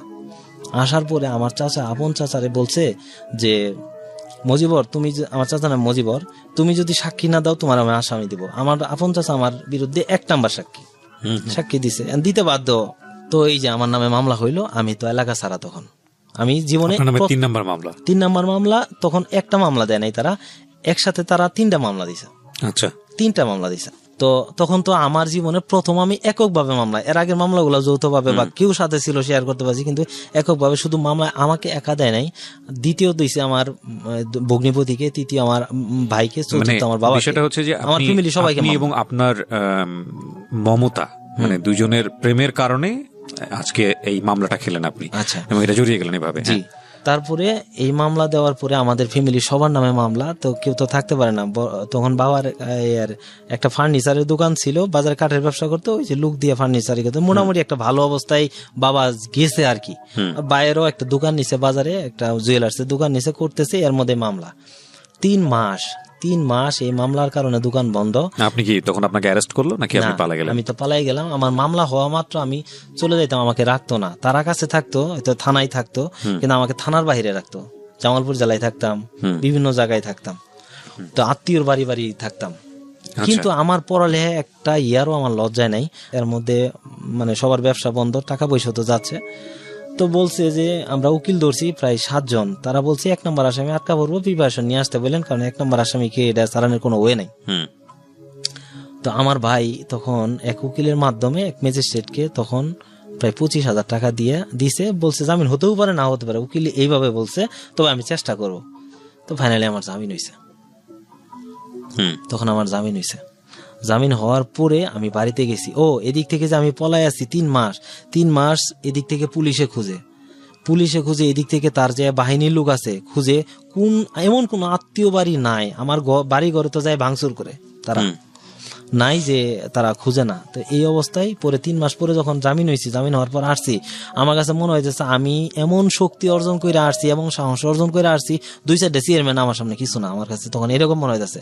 আমি বাড়িতে রাতে আসছি, আইসে সকালবেলা কোর্টে যখন দাঁড়ালেন আপনি, তখন কি মনে হচ্ছিল? তখন মনে হচ্ছে যে আমি তো আটকা পড়বো, আমি লুঙ্গি পরে আসছি, কারণ কোর্টে জেলে গেলে আমার লুঙ্গি পরে যেতে, ওই প্রিপারেশন নিয়ে আসছি। কারণ মনের ভিতরে তখন ওইটা যাচ্ছে যে এখন আটকা পড়বো, কিছু করার নাই, অ্যারেস্ট হয় নাই, হাজিরে দিতে। না মানে আপনি কোর্টে তো হলে কোর্ট থেকে অ্যারেস্ট করবে, যে নিয়ম। কিন্তু আপনি যেটা বলছিলেন যে ওই সময়টাতে কি মমতার সাথে আপনার কোনো যোগাযোগ ছিল? সে চিটাং, আমি তখন মামলায় খাই, আমি এই অবস্থায় আছি। মমতার প্রতি ভালোবাসা ছিল ওই সময়টাতে? ভালোবাসা আছে, কিন্তু আমি তো না, তার প্রতি কোনো রাগ নাই। তার মধ্যে একটা কথা বলি, তাকে যখন চিটাং নিয়ে গেল, যেদিনকে নিয়ে যাই, এর মাঝে আমি শুনছি যে নিয়ে যাইতেছে, আমি অনেক কাঁদছি। এবং আমার 3টা মুরগি ছিল, আমার ওই ফ্রেন্ড যেটা রাজ্জাক, তাকে বলছি তুই কি আমার সাথে চিটাং যাবি? আমি আমি ওকে ভালোবাসি, আমি যে কোনো মূল্যে তাকে চিটাং কই ঠিকানা দাও, আমি কোনো ঠিকানা জানি না, চিটাং লাগলে যাই ওখানে দিনমজুরের কাজ করবো, তো আমি তাকে নিব, তাকে মানে তার সাথে দেখা করবো, তাকে আমি ওখান থেকে নিয়ে ভাগবো, এরকম প্রিপারেশন ছিল আমার। আচ্ছা, এর মধ্যেই মামলা খাই আমি এই করলাম। ঠিক মুরগি আছে? নিয়ে কি বলতে চাচ্ছিলেন? মুরগি মানে আমার 3-4টা মুরগি ছিল, এটা আমার মা পালতো, মানে আমি এই 3-4টা মুরগিও বিক্রি করে দিছি, যে টাকা আমার তো তখনকার টাকা নাই যে কোনো মতে ভাড়া নিয়ে আমি চিটাঙে যাবো, যাই ওখানে দিন মজুরের কাজ করি আর যেটাই করি আমি কইরা আমি তার সাথে যোগাযোগ করবো এবং তাকে নিয়ে আমি মানে পলাবো ওখান থেকে, এটা আমার আচ্ছা। টার্গেট ছিল। এর মধ্যে মামলা খাই আমি এই রাইট, অবস্থা। তো জামিন হলো আপনার, তারপর? আচ্ছা, জামিন হওয়ার পর বাড়িতে আসি, আসার পর আমার তখন মানে সকালবেলা ট্রাউজার পরছি, কোট পরছি, পইরা আমি এমন ভাবে রাস্তায় যেতেছি যে মানে অনেকদিন পর আসছি না এলাকায়, যেই দেখে দৌড়তে যায় বলতেছে ওই যে লালসান আসছে, মানে চেয়ারের বাড়ি খবর দিতেছে। কারণ আমার তো রিকল হাতে, মানে যে জামিন হইলে যে রিকল পাই, রিকল হাতে, যে পুলিশও ধরতে পারবে না এখন, তারা ওখানে কিছু করতে আইলে মারামারি লাগলে আবার করবো, কিন্তু আমার ওইরকম একটা মনের মধ্যে হয়ে গেল। তো এইভাবেই চলতেছে। তখন আমার মা বলে, না তোকে আর বাড়িতে রাখবো না, তোকে বাড়িতে রাখবো, তুই খালার বাড়িতে পড়ালেখা করবি, কারণ তোরা ওরা তোকে মারবে বা তোকে শেষ করে দিবে, তাদের সাথে আমরা পারবো না। পরে আমি খালার বাড়ি থাকি, আমার খালার বাড়ি হচ্ছে নোলের চর একটা জায়গা, ওখানে থেকে আমি পড়ালেখা করতেছি। তখন আমি সেকেন্ড ইয়ার আর কি। মমতার সঙ্গে যোগাযোগ বন্ধ? হ্যাঁ। তো একদিন ঈদ আসছে, ঈদের সময় সে বাড়িতে গেছে, তার ভাই সবাই গেছে, তার ভাইরা বলছে যে তোকে আমরা বিয়ে দিতে চাই, একটা আর্মির একটা ছেলে দেখছে, আর্মিতে চাকরি করে, তো টাকা পয়সা যা লাগে আমরা দিয়ে একটা বিয়ে দিব, তো তুই কি বলিস? তো বলছে যে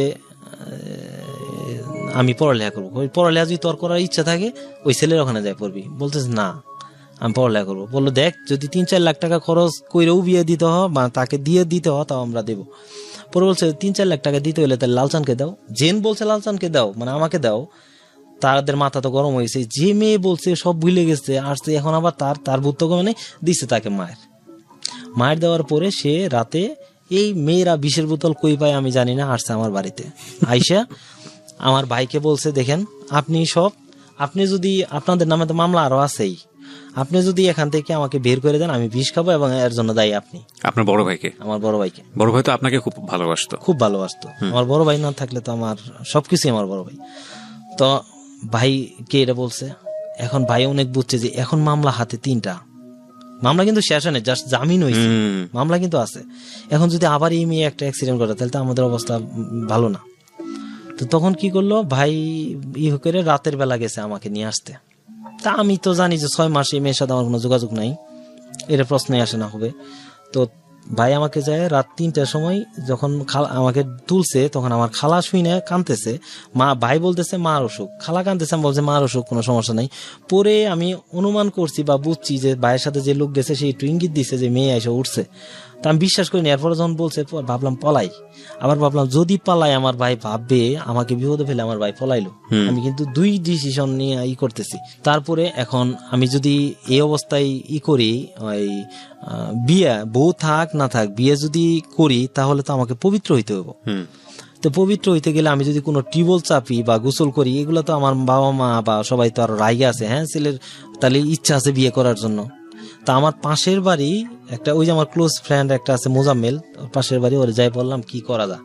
ও আবার কি করছে, প্রেম করে 17 দিন আগে, আমার যা 17 দিন আগে ও প্রেম করে ওইভাবে দেখা করতে যায়, ধরা খায় বিয়ে করছে। এখন ও ভাবতেছে যে তাইলে তো একটা মানে সঙ্গী পাইলাম, ও নিজের খুব অসহায় ভাবতেছে যে আমি বিয়ে করছি আমার লাইফ শেষ। এখন ও যখন এটা দেখছে মনে মনে অনেক খুশি যে সঙ্গী পাইলাম, তো ও খুশি, আমাকে বললো যে এক কাজ কর, তুই লুঙ্গি নিয়ে, আমার ভিজে লুঙ্গি আছে, এটা নিয়ে গোসল কর, আমার টিউবওয়েল চাপলে তো আওয়াজ পাবে। আমাদের পুকুর আছে, পুকুরটা কাল শীতছে, লাস্টে যে মানে পুকুর সেচার পর যে লাস্টে একটু পানি থাকে না, তুই ওর মধ্যে গোসল করবি। আমি নামছি ওই পুকুরে, নামার পরে পানি তো পচার, যতটুক পানির মধ্যে পা দিছি কাদায় অর্ধেক আঁঠু গেড়ে গেছে আর একটু পানি। তো যাই হোক কোনো মতে পবিত্র হলাম, হয়ে আমি আসলাম, বিয়ে হলো। মানে এটা একদম প্ল্যান ছিল যে আপনাদের বিয়েটা হবেই? এটা আমার গার্ডিয়ানে মানে বাধ্য হয়ে করাইলো আর কি। তারপরে বিয়ে হলো, বিয়ে হওয়ার পরে সবাই দেখতে আসছে যে আমার বউ দেখতে আসছে। আমার কাছে মনে হইতেছে ওই সময়টায় যে মানুষের মনে মৃত্যু ভালো, মানুষের মানে বিয়ে করলে কি মানুষের স্বাভাবিক জীবন, মানুষ বাঁচে কিভাবে। কারণ আমি ওই সময়টা বিয়েটা আমার কাছে এমন লাগতেছে, কারণ আমার তো আমি তো না মোটামুটি ভাবে 2 টাকা ইনকাম করতে পারি না। পরের দিন গেল, সারাদিন শুধু মানুষ আসতেছে দেখতেছে, আমি জানাশোনা হয়ে যায়নি যে মেয়ে হয়ে গেছে, ওর বাড়ি থেকে আর নিতে আসেনি। মানে যখন দেখছে যে না মেয়েটাকে কোনোভাবেই কন্ট্রোল করা সম্ভব না, তখন আর কিছু করেনি। তারপরে খবর দেওয়া হয়েছে, তারা বলছে আমাদের মেয়েকে আর নেবো না। তারপরে এখন আমার যে ওই দিন গেল, বিয়ে হয়েছে একদম ফজরের দিকে, তারপরে দিন গেল, রাতের বেলা থাকবো কই, আমার তো ঘর নাই। ভাই থাকে এক রুমে, ওই ছোট্ট একটা ঘর, মা থাকে একটা ছাপড়ার মধ্যে, ওখানে মা, আমি ওখানে যদি বাবা মার ওখানে থাকি, বাবা মা কই থাকবে। তো পাশের বাড়ি, আমাদের সাথেই ঘর লাগানো, পাশের বাড়ি আরেকটা মানে প্রতিবেশী, তাদের একটা ঘর খালি আছে, তার ছেলেরা ঢাকা থাকে, সেই ঘরে থাকি। আর মানুষ দেখতে যা, ওই করতে যা। তো ভাই আবার রাতের বেলা যেহেতু হয়েই গেছে বিয়া, তার জন্য শাড়ি কেনাকাটা যা দরকার পরের দিন এগুলো সব কিনে এনে দিছে। কিন্তু আমি তার সাথে বাসর করি না প্রায় 1 সপ্তাহ। তার প্রতি আমার রাগ। হ্যাঁ, তাকে আমি ভালোবাসি, প্রচন্ড ভালোবাসি, কিন্তু আমি এইভাবে চাইনি তাকে। আমি প্রতিষ্ঠিত হবো, সে আসবে, এটাই স্বাভাবিক, কিন্তু আমি তো এইভাবে চাইনি। তো 7 দিন আমি ঘর থেকে বেরোই না, 7 দিন ঘর থেকে বেরোই না। কথা হচ্ছে না, কথা হচ্ছে না মমতার সাথে? তার সাথে কথা হয়, কিন্তু তার সাথে যে একটা অন্তরঙ্গ ভাবে কথা বলা, ভালোভাবে কথা বলা, এবং এসব হয় না। তো এইভাবেই চলতেছে। তখন আমার লাইফ কি, একটা আমার হাতে, আমার কাছে বউ, দ্বিতীয়ত হচ্ছে দারিদ্রতা, তৃতীয়ত হচ্ছে আমার পড়ালেখা, এসএসসি ফেল করছিলাম, এক সাবজেক্ট, সেটা পড়তে হবে, ইন্টারমিডিয়েট পড়তে হবে, সামনে পরীক্ষা আছে 6 মাস। তারপরে আমার বাবা বাজারে, ওই যে ফার্নিচারের দোকান ছিল সব শেষে মামলায় পড়ে, বাবা দিছে কাঁচামালের দোকান। সেই দোকান থেকে বাবা আসলে ওই যাচ্ছে একটু তরকারি আইনেই দেয়া, কিন্তু কোনো খরচ বের করে না, কারণ তার কিছু ঋণ আছে পার্সোনাল, এগুলা সত্যি জায়গা। ভাই জুয়েলার্সের দোকান কইরা যতটুক ভাবে ও চালায় সংসার এইভাবে। কিন্তু বাবা আইসে বাজারে যে কাঁচামালের দোকান একা হয় না, আইসে মার সাথে শুধু খারাপ বিয়ে করে। হ্যাঁ, তোমার ছেলে বসে বসে থাকে, ভাত খাইতেছে, বউ নিয়ে এইভাবে করতেছে, তো সে আমার দোকানে যায় বসতে পারে না। তো এইভাবে করতে মা আমাকে বলে যে তোর বাবা তো সবসময় এগুলা বলে, তুই তো খালি খেলাস, এখন আড্ডা মাইরা ঘুরস বা এই করস এই করস। তা আমি বললাম, মা আমার তো সামনে পরীক্ষা। বললাম, তা আমি কি করবো এখন? পুরো বাধ্য হয়ে বললাম যে ঠিক আছে, বাজারে যায় সেরা এই বাবার কাঁচামালের দোকানে বসি। ভাই না করছে যে বসার দরকার নাই, বাবার ব্যবসা থেকে কিছু আসে না, দেয় না, দরকার নাই, তুই পড়ালেখা কর, তুই পরীক্ষা দে, তারপরে কি হবো দেখবো নি। পরে আমি কাঁচামালের দোকানে যাওয়ার পরে সারাদিন কাঁচামালের দোকানে করি, পাশাপাশি যে বই থাকে, যখন বেচা কিনা কম থাকে তখন আর্টসের সাবজেক্ট তো বানাই মনে লেখা যায়, যতটুকু পারি আমি একটু নিয়ন্ত্রণে নেই, এইভাবে পড়ালেখার পাশাপাশি তরকারি বিক্রি করি। হ্যাঁ, আমার যে একটা আমি ক্লাবের হয়ে করছি, আমি ইন্টার স্কুলে খেলছি না মেলান্দ উমিরুদ্দিন থেকে, এবং আমার একটা ফেস ভ্যালুটা মোটামুটি ভালো পরিচিত। তো সেদিক থেকে আমি লজ্জা পাইলেও আর লজ্জা তখন নাই, আমার এখন কিছু কি করতে হবে। তো সারাদিন তরকারি বিক্রি করার পরে, যেমন এই যে আমাদের হলো রোববার আর বৃহস্পতিবার হচ্ছে আমাদের হাট, এই হাটবারে কি করতাম, আব্বা এই যে কচুরমুখী গুলো আছে না, এখন তো 50-60 টাকা কিনা খাই, এই কচুরমুখী তখন 3 টাকা 2 টাকা কেজি বিক্রি হইতো। এই কচুরমুখী আমরা বস্তা কিনতাম। আব্বা ওই দিন দেখা গেছে ওই 2 হাটে কচুরমুখী কিন্তু 5 বস্তা 6 বস্তা কিনা বলতো তুমি বিক্রি করো। বাইরে আমি ডাকে বলতাম 3 টাকা কেজি কচুরি নেন 3 টাকা কেজি, এইভাবে বিক্রি করতাম। এই বাজারে ডাকতেন এরকম ভাবে, বাজারে ডেকে বিক্রি করতাম, মানে হাটবার তো যতটুকু বিক্রি করে শেষ করা যায়। তো দেখা গেছে ওই শেষে যখন বাসায় আসতাম, তখন বাবাকে বললেও হয়তো দিত, বাবাকে না বললেও নিছি 5 টাকা নিয়ে আমি ওই যে একটা মিষ্টি কিনতাম, পলিথিনে মিষ্টি কিনে নিয়ে যাই, বউকে খাওয়াইতাম। তো আমার তো তখন নিজের ইনকাম নাই, এই তারপরে দেখা গেছে ওতেই ও অনেক খুশি ছিল। তারপর বুন্দি গুলা আছে না, বুন্দি কিনতাম 5 টাকার বুন্দি, যেগুলো যে ইফতারের সময় খায়, এগুলা কিনে যায় খাওয়াইতাম। কিন্তু আমার খুব একটা কষ্ট গেছে, 35 টাকা তখন একটা ব্লাউজ ছিল, রেডিমেড মকমলের ব্লাউজ ছিল, রেডিমেড নাম ছিল, কিন্তু ওই সময় ওটা মোটামুটি গ্রামের জন্য পপুলার, শহরে কি জানি না। তো ওই 35 টাকা দিয়ে একটা ব্লাউজ, ও বলছে ওই ভাবি না ব্লাউজটা পরছে খুব সুন্দর, ওই রকম একটা ব্লাউজ আমার খুব ইচ্ছা ছিল, কিন্তু বলে না আমাকে যে কিনে দাও, কারণ সে বুঝতেছে কি আমার কি অবস্থা। এদিক থেকে তার ফ্যামিলির কেউ তো আমার সাথে দেখেও কথা বলে না, বা তার মানে দেখলেই মনে হয় যে শত্রু। তো আমি 35 টাকা আর জোগাইতে পারি না। এখন বাবার ওখান থেকে না বইলে নিব নিজের, আমার বাবা একটা কথাই বলছে, তুমি 500 টাকা খাবা, কিন্তু না বইলে 1 টাকা নিবা না, কিন্তু বইয়ের জন্য যে একটা ব্লাউজ কিনবে, এই কথা যদি বাবাকে বলি তাইলে আমার খবর আছে, কারণ এই বিয়েতে তারা মত না। তা আমার খুব কষ্ট লাগছে, এই ব্লাউজটা কিনে দিতে পারতেছি না। যাই হোক, এই অবস্থায় তো এইভাবেই চলতে পরে আমি ইন্টারমিডিয়েট পরীক্ষা দিলাম। আচ্ছা, ইন্টারমিডিয়েট পরীক্ষা দিলাম, দিয়ে সাইরা আমি পরীক্ষা শেষ যেদিন হয়েছে সেই দিনে আমি বড় ভাইকে বলছি, ভাই আমার কিছু করতে হবে, আমি এইভাবে পারবো না, আমাকে কিছু করতে হবে। ভাই বললো, দেখ তুই পড়ালেখা করতে থাক, আমি তো আছি, আমার যতটুকু সামর্থ্য আমি তোদেরকে রাখবো। আমি বলছি না, আবার এদিক থেকে নতুন বউ, তার চাহিদা মিটাইতে পারি না, ও চায় না, কিন্তু আমার তো একটা আছে, দিতে পারি না। ভাই দেখা গেছে ভাত দেয়, আপনাদের তো ঘর নাই, কই ও, থাকতো? থাকতো তখন কই, আমার মার যে একটা সাফরা ঘর আছে, এই সাফরা ঘরে বাবারা থাকে, বাবা মা এক পাশে থাকে, মাঝখানে একটা চৌকি কিনবো এই টাকাও নাই আমার। এর মধ্যে মা কি করছে, টং বানাইছে। টং বলতে কেমন, ওই যে বাঁশের ফালটা দিয়ে এগুলা দিয়ে টং আমি বানায় চিনি, হ্যাঁ। সালা দিয়ে বিভিন্ন কিছু দিয়ে উঁচা করছে, নেপতুসক নাই করছে, কইরা ওর মধ্যে দিছে আমাদের থাকতে। আর বাবা মা যে থাকে মাঝখানে বেড়া দিব, বেড়া তো নাই। মার যে কাপড় আছে না, এই যে যেগুলা কাপড় পইরা থাকতো, এই কাপড় দিয়ে মাঝখানে পার্টিশন দিত রাতের বেলা, ঠিক আছে। তো আমি তো সন্তান, বিছানার মধ্যে শোয়ার পরে যখন নিজে ইচ্ছাকৃত ভাবে একটু সরি, তখনই আওয়াজ হয়, আওয়াজ হয়, এটা লজ্জা লাগে। পাশে বাবা মা শুয়ে আছে, এটা একটা লজ্জাজনক। মানে আমি নিজেও যদি স্বাভাবিকভাবে শুই, তাও এমন লজ্জা হয়। বউ নিয়ে পাশে আছি, আওয়াজ হয়, না জানি কি মনে করতেছে, একটা লজ্জা এগুলা।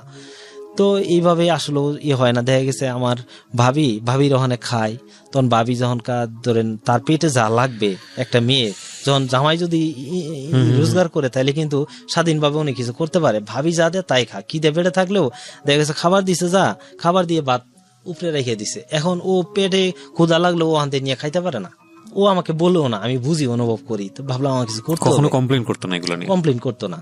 তো পরে আমার বাইরে বললাম আমার কিছু করতেই হবে, আমার এইভাবে হয় না। ভাই বললো দেখ কি করবি তাইলে। আমি বললাম যে তুমি দেখো তোমার জানা মতে কি আছে, আর আমিও বুঝতে থাকি, এবং ডিসিশন নিতে হবে তোমার 1 সপ্তাহ মধ্যে। পরে ভাই তার বন্ধুদের সাথে কথাবার্তা বইলা তো বললো যে এয়ারপোর্ট কাস্টমে কাজ শিখার জন্য 6 মাস আগে কাজ শিখতে হইব, তারপরেই। আরেকটা হলো ড্রাইভিং। আমি বললাম না, এয়ারপোর্টে 6 মাস কাজ শিখতে হইব, তারপরে এগুলো আমি করবো না, ড্রাইভিং করি। তো ড্রাইভিং শিখবো, ঠিক আছে। ভাই তার এক ফ্রেন্ড বললো যে আমার জামালপুরে পরিচিত এক ড্রাইভার আছে, তো ওখানে ড্রাইভিং শিখাইতে পারবো, চলো তাহলে আমার মাধ্যমেই দেন ওখানে। ঠিক আছে, কত টাকা? তা আমাকে একদিন নিয়ে গেল, যাওয়ার পর 4,000 টাকা পুরায় 2,000 টাকা অ্যাডভান্স দিয়া আমাকে বললো যে এখানে ড্রাইভিং শিখবা, এবং আমার থাকার জন্য। এটা হলো জামালপুর ড্রাইভিং শিখি, জামালপুর রেল স্টেশনের পাশে রেল গেট আছে, ওখানে একটা মিল গেট, মানে একটা সাইডে ওখানে গ্যারেজ। ওই উস্তাদের নাম ছিল খলিল। তো আমি থাকি কই, আমি থাকি জামালপুর সকাল বাজারের পিছনে, যে গোলাপবাগে কমান্ডার মেসে থাকি আমি। তো কমান্ডার মেসে থাকি, আবার এদিক থেকে এখন আমি ড্রাইভিং শিখি। আমার যে ওই জায়গায় রাখতেছে, আস্তে আস্তে আমার ওয়াইফ আমার প্রতি একটা মানে সন্দেহ করতেছে, কারণ আমার বড় ভাইয়ের প্রতি তার সন্দেহ, যে ভাই মনে হয় চাইতেছে আমার কাছ থেকে সরাই নিতে, কারণ কেউ স্যাটিসফাই না যে বিয়েটা টিকুক বা বিয়ে থাকুক। আচ্ছা। তো আসলেও কিন্তু আমার মনে তা না, আমার তো বিয়ে করছি যা আছে তাই রোজগার করতে হবে, তা আমাকে রোজগার করতে হবে। তা আমাকে ওখানে রাখে তার পছন্দ না, এবং সপ্তাহে 3-4 দিন পর যাইতাম। সেটাও আমার ওয়াইফ বলতেছে এত কম হয়ে যাইতেছে, তুমি লাগলে প্রতিদিন আসো। আমি প্রতিদিন যাবো, টাকা কই? এদিক থেকে আবার 3-4 দিন বা 1 সপ্তাহ পরে গেল আমার ভাই ভাবি রাগ, বা মা সহ, এত তাড়াতাড়ি কেন আসে এগুলা। তা আমি কি করি, সকালবেলা ঘুম থেকে উঠে সেই 6টার দিকে ঘুম থেকে উঠে যাই ড্রাইভিং শিখতে।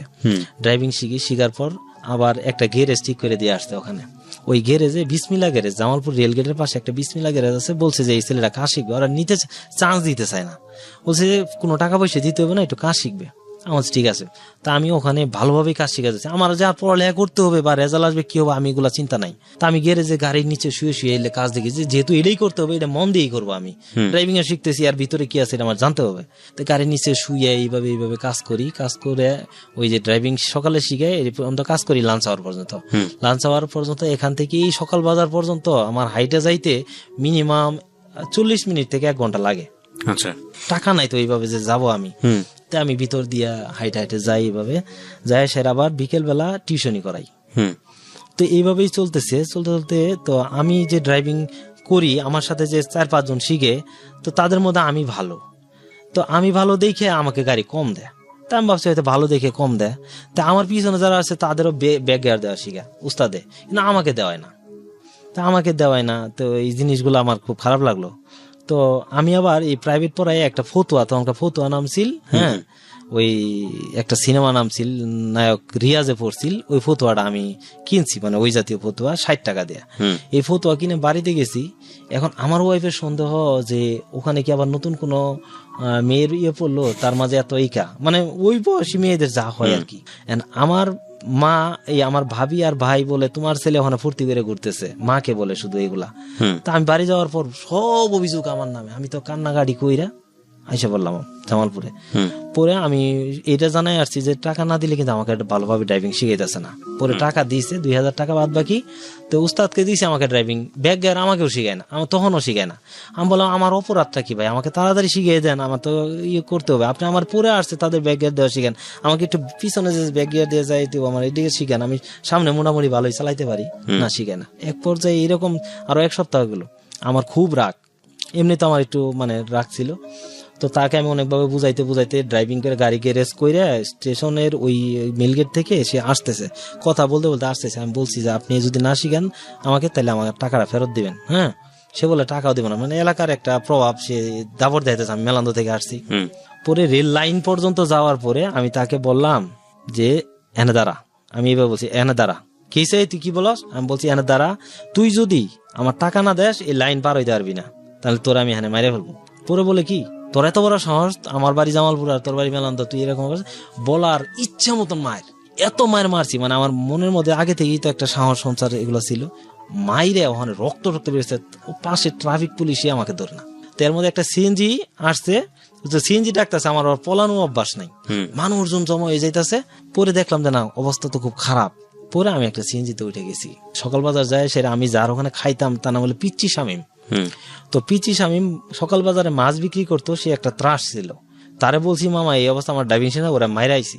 সে কি করছে, তার সঙ্গাভঙ্গ নিয়ে বিকেল বেলায় তার গাড়ি জানে গ্যারেজ করে গাড়ি করে ভেঙে ফেলাইছে। আমি ভাবলাম আমার জীবন আর ড্রাইভিং হবে না, এটা আমার একটা অভিশাপ, আমার লাইফে আনে মনে শেষ।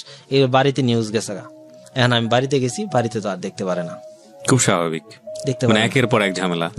এখন কি করি, তো আমার এক ফ্রেন্ড ওই রাজ্জাক, যে রাজ্জাকের প্রসঙ্গ আসতেছে, ও ঢাকা আসছে সাইনবোর্ড, এই যে গাজীপুর সাইনবোর্ডে, তা আমাদের এলাকায় কয়েকজন গার্মেন্টস এর আছে, তো ওখানে আসছে বেড়াইতে। তা আমার সাথে যে আমার ঘরের পাশে যে একটা ফ্রেন্ড আছে, একসাথে পড়ালেখা করছি, মুজাম্মেল, তো ও আর ওখানে বেড়াইতে আসবে। তা আমি বললাম তাহলে আমি ঢাকা যাই কিছু করব, আমি যাই। তা আমার ভাই আমার বাড়ি থেকে এগুলা সম্মতি দেয় না, তো আমি বাইরে বিকেলে যাই, বললাম যে ভাই 4টের দিকে আমি ঢাকা যাইতে চাই। তুই ঢাকা যাই কি করবি? আমি বলছি না আমি ঢাকা যাই একটা কিছু করি। কই ড্রাইভিংটা শিখতেছি না, এটাই পারস না, তুই কি করবি এটা বুঝা শেষ আমার। তাই আর বেশি কিছু বলে নাই, আমি ভাবছি ভাই না করলেও ভাই তো আমার টাকা পয়সা দেয়। বাড়িতে গেছি, যাওয়ার পর আমি কাপড় চোপড় গুছাইতেছি, আমার বউ হাওমাও করে কাঁদতেছে যে জামালপুর যে সহ্য করতো না, সে ঢাকা কিভাবে সহ্য করবো। তার টার্গেট রইলো, তার সন্দেহের তীর হচ্ছে যে আমার ভাই মনে হয় তার দিক থেকে সরাই দিতেছে। তারপরে সে আমাকে কাপড় ধরছে, এমন ভাবে ধরছে আমাকে আসতে দিবে না। এখন মাস পাশেই, আমাদের তো ঘর তো এমন নাই যে ওখানে কথা কাটাকাটি করলে সবই বোঝা যায় কি হচ্ছে। তো মার সামনে আমি ঝটকানা দিছি, আর আমাকে দ্বিতীয়বার ধরতে পারতেছে না, সে কাঁদতেছে। আমার মা বলতেছে তুই যাই কি করবি ঢাকা, তুই তো সব জায়গায় খালি ঝামেলা করস, তুই তোর দ্বারা কিছু হইতো না। হ্যাঁ, তো আমি সবভাবেই করে আমি বাড়ি থেকে কান্নাকাটি করে, আমিও কাঁদছি, কান্নাকাটি করে আসছি বাজারে। আসার পরে আমার ভাইকে বললাম, মানে আইসে দেখি ভাই যে বন্ধুগুলা নিয়ে সবসময় আড্ডা দেয়, যে বন্ধু আমাকে ড্রাইভিং শিখাইতে দিয়ে আসে, সবাই আড্ডা দিতেছে। আমাকে দেখার পর ভাইয়ের মুখ এমন ভাবে খারাপ হইলো, মানে তার মুখের অ্যাটিটিউডটা এমন খারাপ হইলো যে তো সে সহ্য করতে পারছে না, তারা আমার ব্যাপারে পিছিয়ে তুলছে অনেক। আমি বললাম ভাই, অনেকক্ষণ দাঁড়ায় আছি, আমি তো ডাইরেক্ট বলতে পারতেছি না ভাই যাবো, ভাই আমি তো বলে গেলাম ঢাকা যাব, মানে সবার সামনে আমাকে এমন বিহেভ করলো বলা। আর আমার খালি লাগতেছে যে আমার ভাই তো আমার এইভাবে করে না কখনো, আর তার বন্ধুগুলার সামনে আমার সাথে খারাপ ব্যবহার করছে, আমার ভাই জীবন এরকম করে না, কেন করছে? ওই যে বন্ধুগুলা বলছে, আমার ভাই দেখে ফ্রাস্ট্রেটেড হয়ে গেছে অনেক বেশি। বেরোয় আমি কই যাব, আমি হাঁটতেছি, বাজার দিয়ে হাঁটতেছি, আর চোখ দিয়ে পানি পড়তেছে, বুকটা শুধু জ্বলতেছে, কি করব? যে বন্ধু রাজ্জাক ঢাকা থাকে, ঢাকা আসছে বেড়াইতে, তার ভাই উজ্জ্বল, তার সাথে আমার দেখা। আমার বললো কিরে তোর মন খারাপ কে, তুই কই যাস? ছোট ভাই হিসেবে আমাকে আদর করতো। আমি বললাম ভাই আমি তো একটু জামালপুর যাবো, রাজ্জাকের ওখানে যাওয়ার কথা আমার ঢাকা, তো তুমি কি আমাকে 10টা টাকা দিবা? পরে বললো 10 টাকাই দরকার। আমরা 10টা টাকা দিছে, তো 10 টাকা নিয়ে আমি জামালপুর আসলাম টেম্পু দিয়ে। তখন টেম্পু ভাড়া মেলান্দো থেকে জামালপুর 10 টাকা। আইসে আমাদের পাশের ঘরে যাদের বাড়িতে আমি আমার ওয়াইফকে নিয়ে থাকলাম আর কি, তো ওই ছেলেটা আমাদের ওখানে কাজ করতো, জুয়েলার্সের কাজ শিখছে, শিখে জামালপুরে কাজ করে এখন। আমি তার ওখানে আসছি, তার ওখানে আবার ওই আমার বন্ধু মুজাম্মেল আগে আইসা পড়ছে। তখন হইলো 2003 মার্চের চলতেছে, এই যে অস্ট্রেলিয়ার ভারতের ফাইনাল খেলা চলতেছে ওই দিন রাত। পরে ভাই যখন বাড়িতে যায় দেখছে যে আমি নাই, পরে ভাই আসছে, আইসা সাইরা আমাকে জড়াই দিলে, কান্না, ও বুঝতে পারছে যে আমি কই আসি, আইসা জামালপুরে আসছে, আইসা কান্নাকাটি কইরা 700 টাকা দিছে, দিয়ে বলছে আচ্ছা ঠিক আছে যা, তোর কোনো সমস্যা হলে জানাইস। পরে আমি ঢাকা আসলাম। ঢাকা আইসে গাজীপুর চৌরাস্তা আমি আইসে সারে এই সাইনবোর্ডে আসলাম। সাইনবোর্ডে আইসে দেখি যে যার ওখানে আসছি তার ওখানে আরো মেহমান। তা আমি আবার মানে লজ্জা লাগতেছে, একটা বাসায় কয়জন থাকা যায়, ম্যাচ বাসা না এগুলা, এত মেহমান। তো আমি আবার গাজীপুর চৌরাস্তায় আমার এক ছোটবেলার একসাথে খেলার সাথে আছিল, তো ওর নাম হইলো আক্কাস, ও ওখানে টেইলার্স এর কাজ করে। তো ওর ওখানে গেলাম, যাওয়ার পরে সে বলল যে ঠিক আছে তুমি এখানে থাকো, তো ও একটা ব্যবস্থা হবো। তো আমার সাথে ওই মুজামেল ছিল, তারা ওই জায়গায় আছে, আমি ওখানে গেলাম। তার ভাই আবার এই যে আক্কাসের ভাই ওই আবার বাসের কন্ট্রাক্টর, সে ঢাকা টু শেরপুরের কন্ট্রাক্টর, এবং তার বউ নিয়া ওই গাজীপুর চৌরাস্তা ওখানে থাকে। বললো বাইরে একটা ব্যবস্থা বইলে একটা ব্যবস্থা করে দিবনি। তো আমি তার ভাইয়ের সাথে রাতে দেখা করলাম, বললাম যে মামা আমাকে, মানে মামা ডাকি এলাকা হিসেবে, একটা আমাকে বললো যে আমার অনেক বন্ধু বন্ধু আছে, পিক আপ চালা, সমস্যা নাই, তুমি ড্রাইভিং শিখছো? আমি বলে একটু গ্রামে চালাইছি তো মোটামুটি পারবো মামা, সমস্যা নাই। বললো ঠিক আছে আমি তোমার ব্যবস্থা করুন, তুমি টেনশন করো না। তো এরপরে রাতটা ওই ওর সাথে ওই ইয়েতেই থাকলাম, কারখানায় থাকলাম। থাইকে পুরো দিন বলছে যে তুমি সকালে আসো, তোমার মামি রান্না করে রাখবে, তুমি খাবা। গেছি বাড়িতে, যাওয়ার পরে মানে ওদের বাসায় যাওয়ার পরে রান্না করছে ঠিক, আমাকে খাইতে বলে না। তা আমি তো এমনি লজ্জা পাইতেছি, তা আমি আইসা পড়ছি, যাই ওই মামা আবার জানে না। তো দুপুর হয়ে গেছে, দুপুরে আমার সাথে দেখা চৌরাস্তায়, তোমার মামি রান্না করে রাখছে, যাও যাও, এখন তো বলতেছে। আমি বললাম হয়তো তখন তা আনমনা ছিল, এখন যাইতে লজ্জা পাইতেছি। তার ও ভাই আবার ওই যে আক্কাস আমারই, সে নিয়ে গেছে, যাওয়ার পরে খাইতে দেয় না, মানে খাইয়ে পাতিল উল্টা করে রাখছে, মানে সবকিছু শেষ করে। তা আমি বুঝছি যে এখানে তো হবে না। সে মামাকে বললাম আমি তখন হোটেলে খাই বা এইভাবেই থাকি তার কারখানায়। তো 3 দিন থাকার পরে সে কোনো ব্যবস্থা, আমি খালি বলছি মামা পিক আপের একটা হেল্পারি করবো, আপনি আমাকে হেল্পারিতে দিবেন, শুধু আমাকে শুধু খেতে দিবে, আমি গাড়ি পুষবো, আমাকে যেখানে নিয়ে যাবো সারাদিন ডিউটি করব, গাড়ি পরিষ্কার করবো, সমস্যা না, আমি জাস্ট এইভাবে থেকে যাতে আমি ড্রাইভিংটা শিখতে পারি, আমার একটাই উদ্দেশ্য, একটাই টার্গেট। তো ফাইনালি অনেক চেষ্টার পরে অনেকজন না পারলাম, পরে আমি রামপুরা আসলাম। রামপুরা আমাদের বাড়ির পাশে, ওই যে ছোটবেলা যারা বলছে আমাকে যে ঢাকা নিয়ে যায় গার্মেন্টসে দিব, ওই রিক্সাওয়ালা, ও থাকে মেরুল বাড্ডা। ওখানে দেখি যে বৃষ্টি হইলে যে পানি জমছে রাস্তা থেকে তার গ্যারেজ পর্যন্ত, রিক্সার গ্যারেজে যে থাকে ওখানে বউ নিয়ে থাকে, যাইতে খুব পানি, মানে প্রায় মানে কুমোরের মতো পানি। ওখানে ওই যে নৌকা চলে, তখন নৌকা চলে, তো নৌকা দিয়ে গ্যারেজ পর্যন্ত গেছি। যাওয়ার পরে আমার যে নামাই দিছে, ওখান থেকে তার ঘরে ঢুকতে আমার পানি ভিজে গেছি। তো যাই দেখি যে ওখানে চৌকি না, তো একটা টঙের উপরে তার ওয়াইফ নিয়ে একটা ছোট্ট গ্যারেজের পাশেই থাকে। তো আমি টঙের উপরে উঠছি, আমাকে একটা লুঙ্গি দিল পরিষ্কার করে, আমি অনেক খাইতে দিছে, নিচ দিয়ে পায়খানা বাসতেছে। আর আমরা গ্রামের মানুষ আইসে যখন শহরে পচাপাচি, এগুলো আমার খাওয়া শক্তেছে না। পরে রাতটা ওখানে থাকলাম, থাইকে আমাকে বললো, আমি বললাম যে কোনো ব্যবস্থা করা যায়। কয় যে এখানে কি করবি, একটা এলাকা হিসেবে নাতি হিসেবে জানে তো খিলগা তালতলা, তো একটা লোক পরিচিত আছে আমাদের ওখানে, রিক্সা চালায়, তার কাছে যা। আচ্ছা, তাকেও আমি চিনি, তার কাছে গেলাম। যাওয়ার পরে সে বললো যে আপনি ভালো জায়গায় আসছেন, আপনাকে ড্রাইভিং শিখানো হবে বা সবকিছু, কোনো সমস্যা নাই, চলেন যাই। সে নিয়ে গেল খিলগা তালতলা আগারে একটা মেসে নিয়ে যাওয়ানোর পর একজনের সাথে পরিচয় করাই দিল, তার নাম হলো মজিবর। আচ্ছা, তো বললো উনি সব শিখাই দিবে, বা ওনার ওখানে আপনি ভালো জায়গায় আসছেন, এখানে খাওয়ান দাওয়ান এখানে করবেন, সবকিছু ব্যবস্থা করে দিবে। তো ওই লোকটাও তাকে ভালোভাবে চিনে না, কিভাবে চিনছে আল্লাহ জানে। তো সে আমাকে রাখলো, রাইখে বলতেছে তাইলে তুমি একটা মেসে থাকো। তো একটা মেসের যে একটা রুম দিছে আমাকে, ওই রুমটার মধ্যে মনে করেন 4 জনের রুম, ওটার মধ্যে রাতে 12 জন ঘুমাই। 12 জন কি 6 জনের মাথা একদিকে, পা অন্যদিকে, আরো 6 জনের মাথা ওই মাথার সাথে, পা অন্যদিকে, বুঝতে পেরেছি। এইভাবে ঘুমায়, কিন্তু সবাই রিক্সা চালা, টাঙ্গাইলের দিকে থাকে। তো বিড়ি সিগারেট খাইয়া ফ্লোরের মধ্যেই ঘষা দেয়। আমি আবার এগুলো ছোট থেকে লাইক করি না, এখন পর্যন্ত না। তো আমি একটা কোনার মধ্যে একটা ব্যাগ নিয়ে যে আসছি, বেডিং পত্র নিয়ে ওখানেই থাকি, কোনার মধ্যেই থাকি। দেখা গেছে রাতের বেলা ঘুমাই ঠিক, সারাদিন আমার ওই জায়গায় থাকা হয় এইভাবে।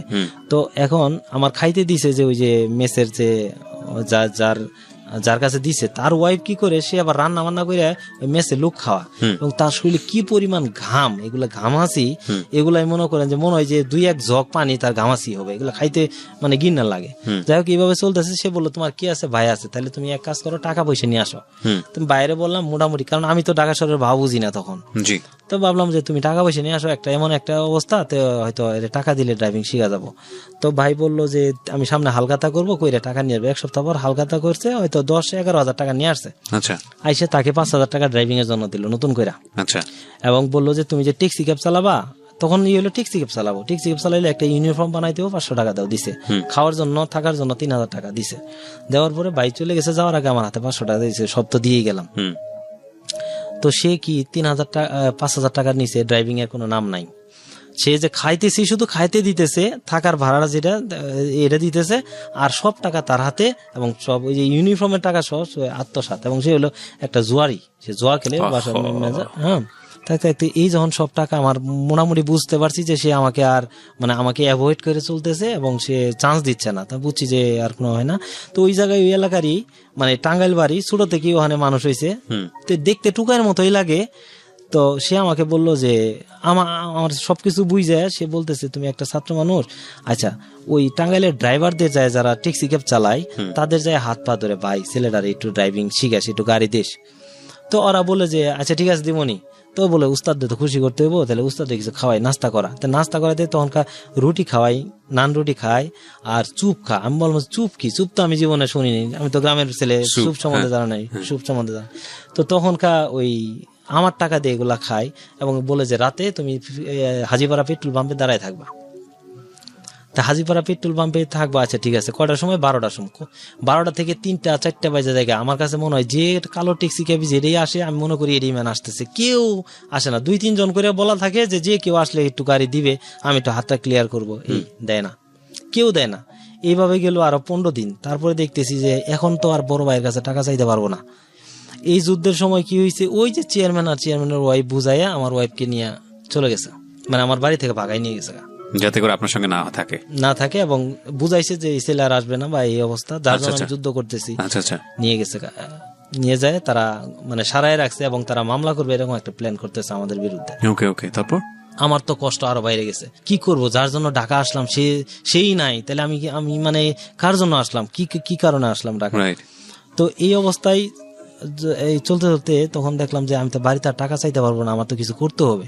তখন আমার কাছে ছিল 300 টাকা, আর 200 টাকা ওই যে ছেলেটা আমাকে হেল্প করে তার কাছ থেকে নিয়ে, তো বললাম যে তাহলে একটা কিছু করতে হবে, গ্যান্ডারি কিনি। তো আইসা সাইরে ওই যে রামপুরা ব্রিজের উপরে থেকে গ্যান্ডারি কিনছি, মানে আখ।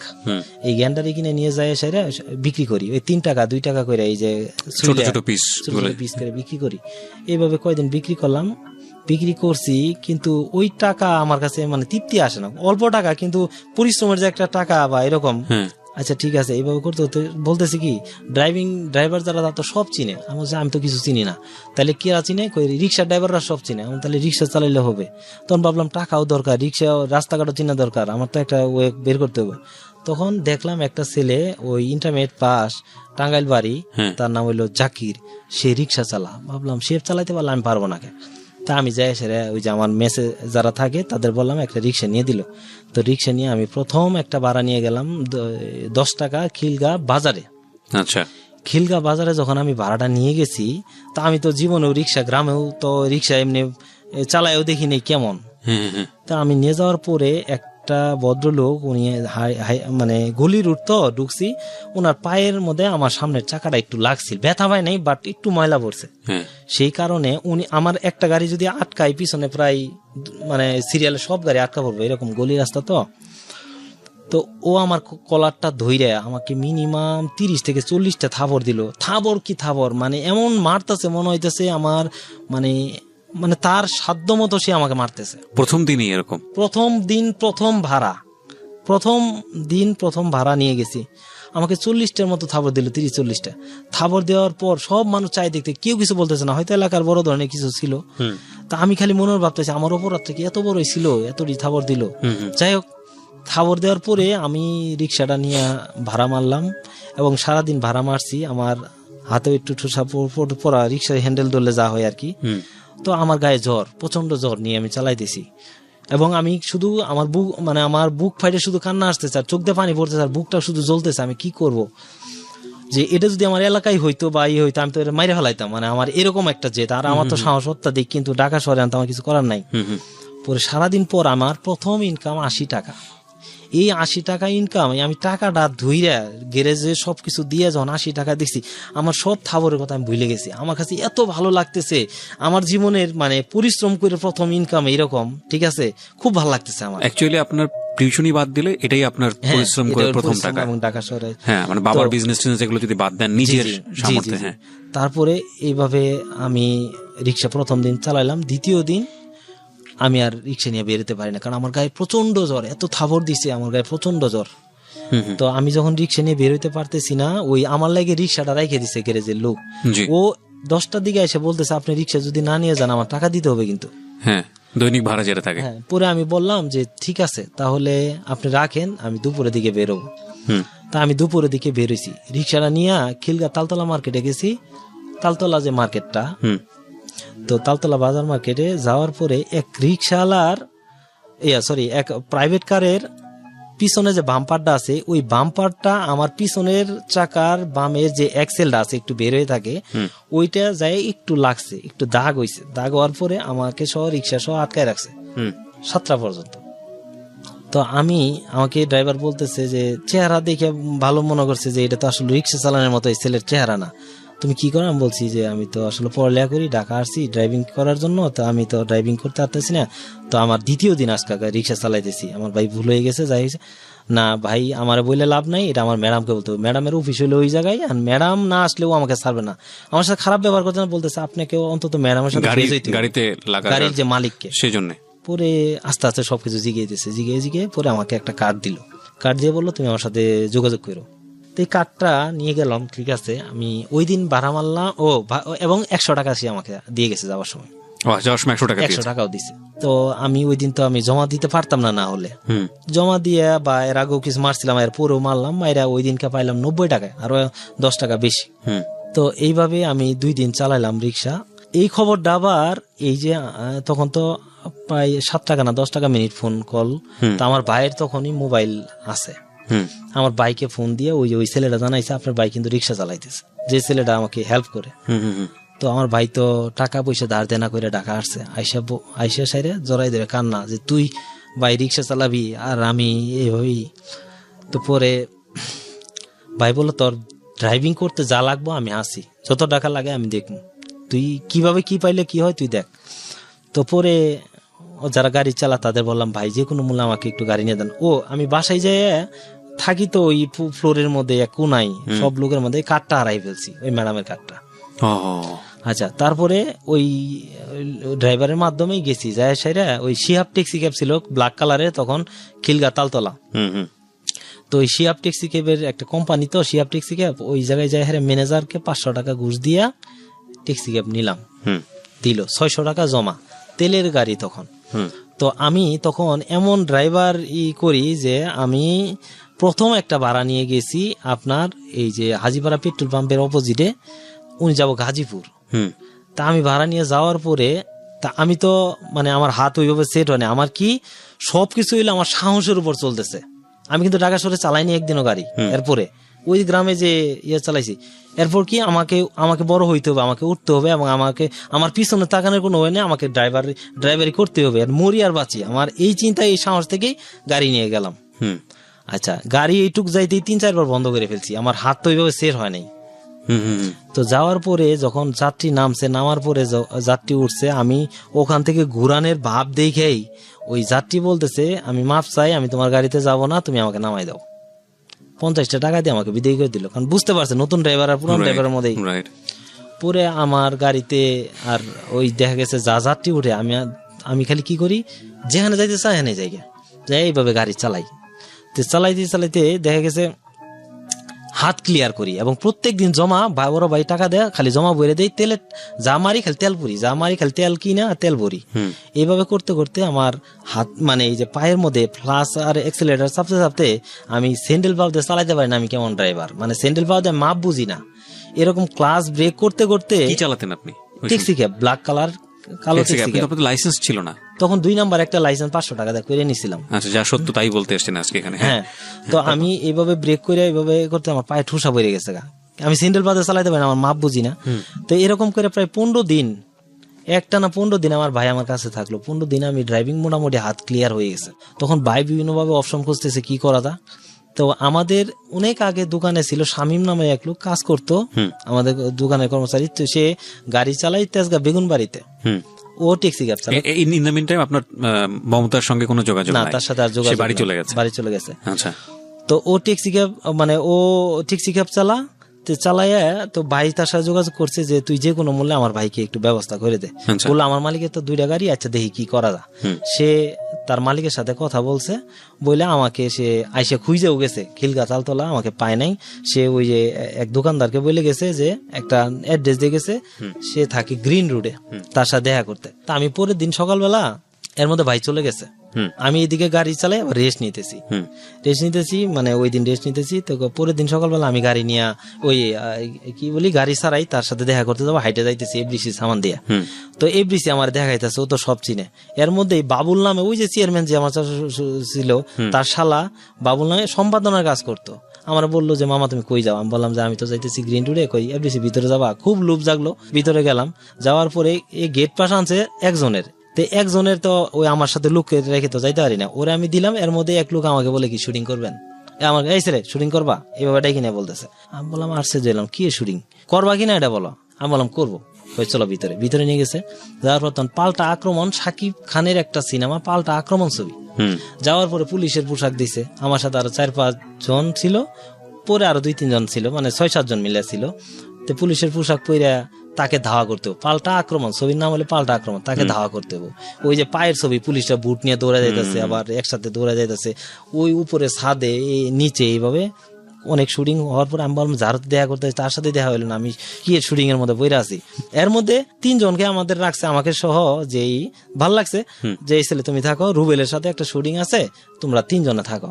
আমি একজনকে বললাম ভাই আপনি কি করবেন শুটিং? কই কেন আপনি করবেন না? কই আমার তো বাদ দিছে, আমার ধরে নাম নেই এগুলা। তার কাছে দিয়ে আমি আইসে তার সাথে দেখা কইরা, কারণ আমার তো যার সাথে দেখা করতে গেছি এটা তো স্বার্থপর হবে না, শুটিং করতে তো আমি যাইনি।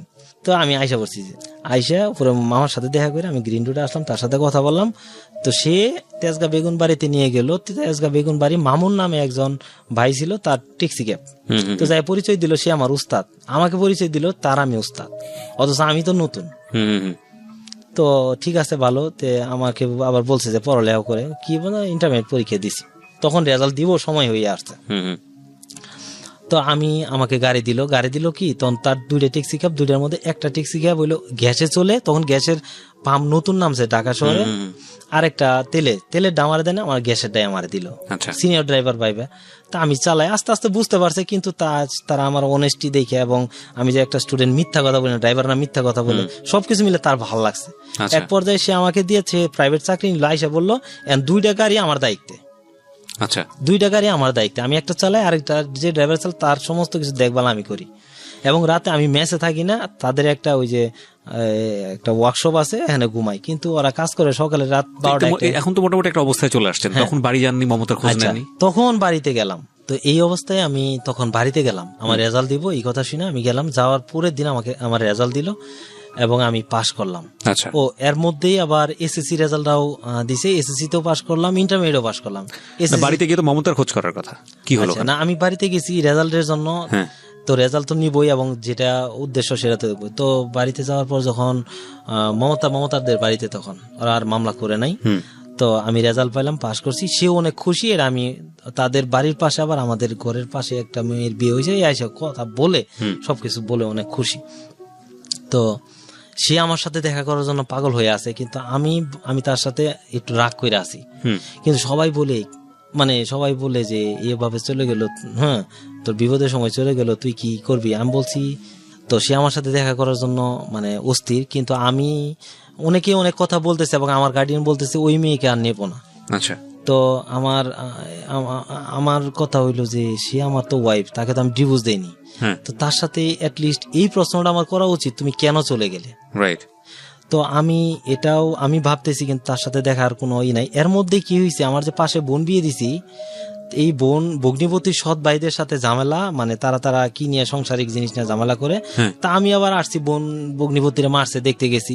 যাওয়ার পরে দেখছেন তারা ভাবছে যে আমি তাদেরকে মারতে গেছি, তারা কি হয়েছে উল্টা আসছে আমাকে মারতে, তারা ভাবছে যে পক্ষ হয়ে গেছে। আমি কিন্তু আসলে ওই মন মানসিকতা নিয়ে যাইনি। তো যখন মারতে আসছে তখন আমার মাথায় রক্ত উঠে গেছে, আমি ইচ্ছা মতন দুইটারে পিড়েছি দুই বাইরে। পরে তারা আবার 2টা মামলা দিল আমার নামে, ওই সময়টাতে আরো 2টা মামলা আর হয়েছে। 2টা মামলা দিল তারা। আচ্ছা, এই মামলাও লিড দিতেছে তুরাব চেয়ারম্যান। ওকে ওকে। দেওয়ার পরে এদিক থেকে মামলা দিছে, ঠিক আছে। আবার আমি কি করছি, তো তার সাথে দেখা করা দরকার।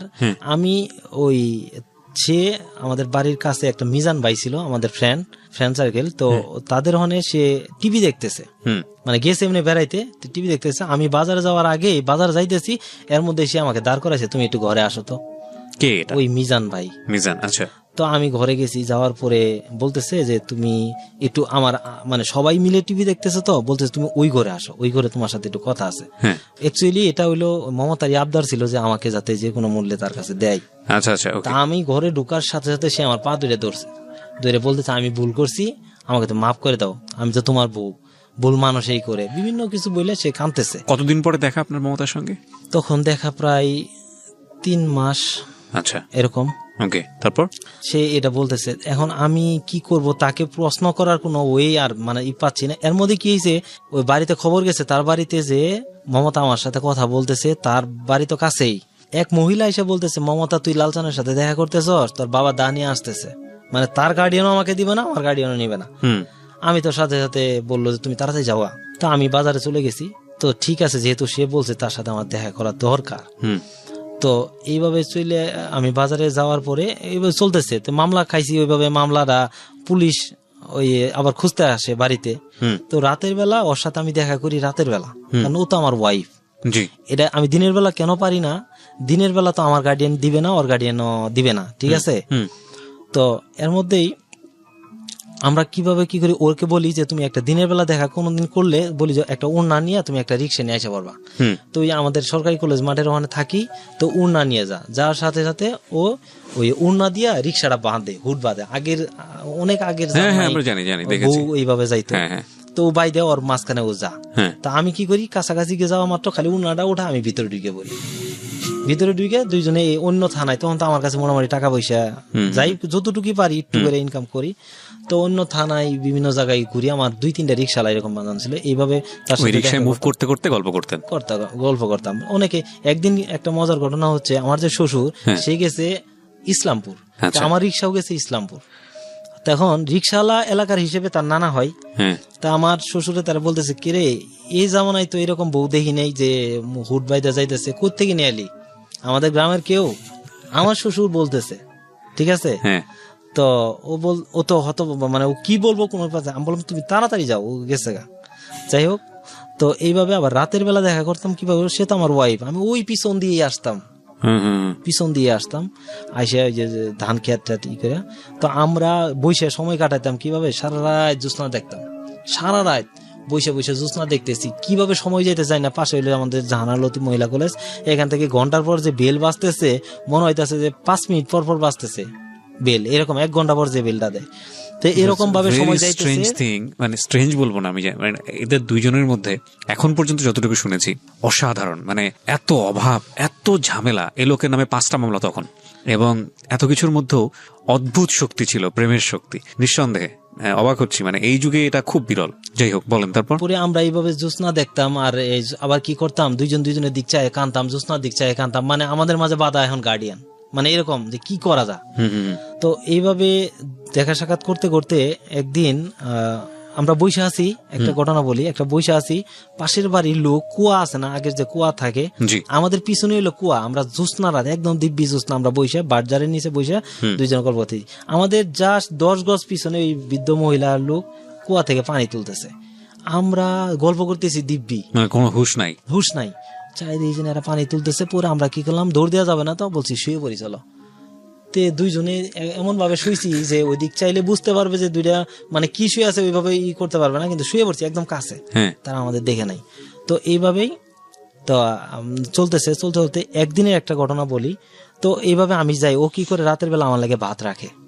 আমি তখন বাড়িতে ঘন ঘন যাওয়া ধরছি, বাড়িতে ঘন ঘন এই জন্য দিক দিয়ে ড্রাইভিং করি।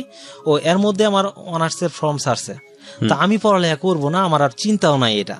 এর মধ্যেই আমার কামাল ভাই নামে একটা লোক আছে, তার বাড়ি হচ্ছে নোয়াখালী, সে যে মেসে থাকি বেগুনবাড়িতে, কুতুবের ম্যাচে, সেই ম্যাচে উনি আমাকে ইন্সপায়ার করলো যে তুমি পড়ালেখা করো, তো তুমি পারবা। আমি বললাম আমাদের সম্ভব ভাই, কথা সম্ভব। সে পরে তিতুমির থেকে ফর্ম উঠাই দেয়, আমি পরে তিতুমির থেকে অনার্স, মানে আমি ফর্ম উঠাই আর কি, এর মধ্যেই ভর্তি হইনি আর কি, ফর্ম উঠাই পরীক্ষা দিছি।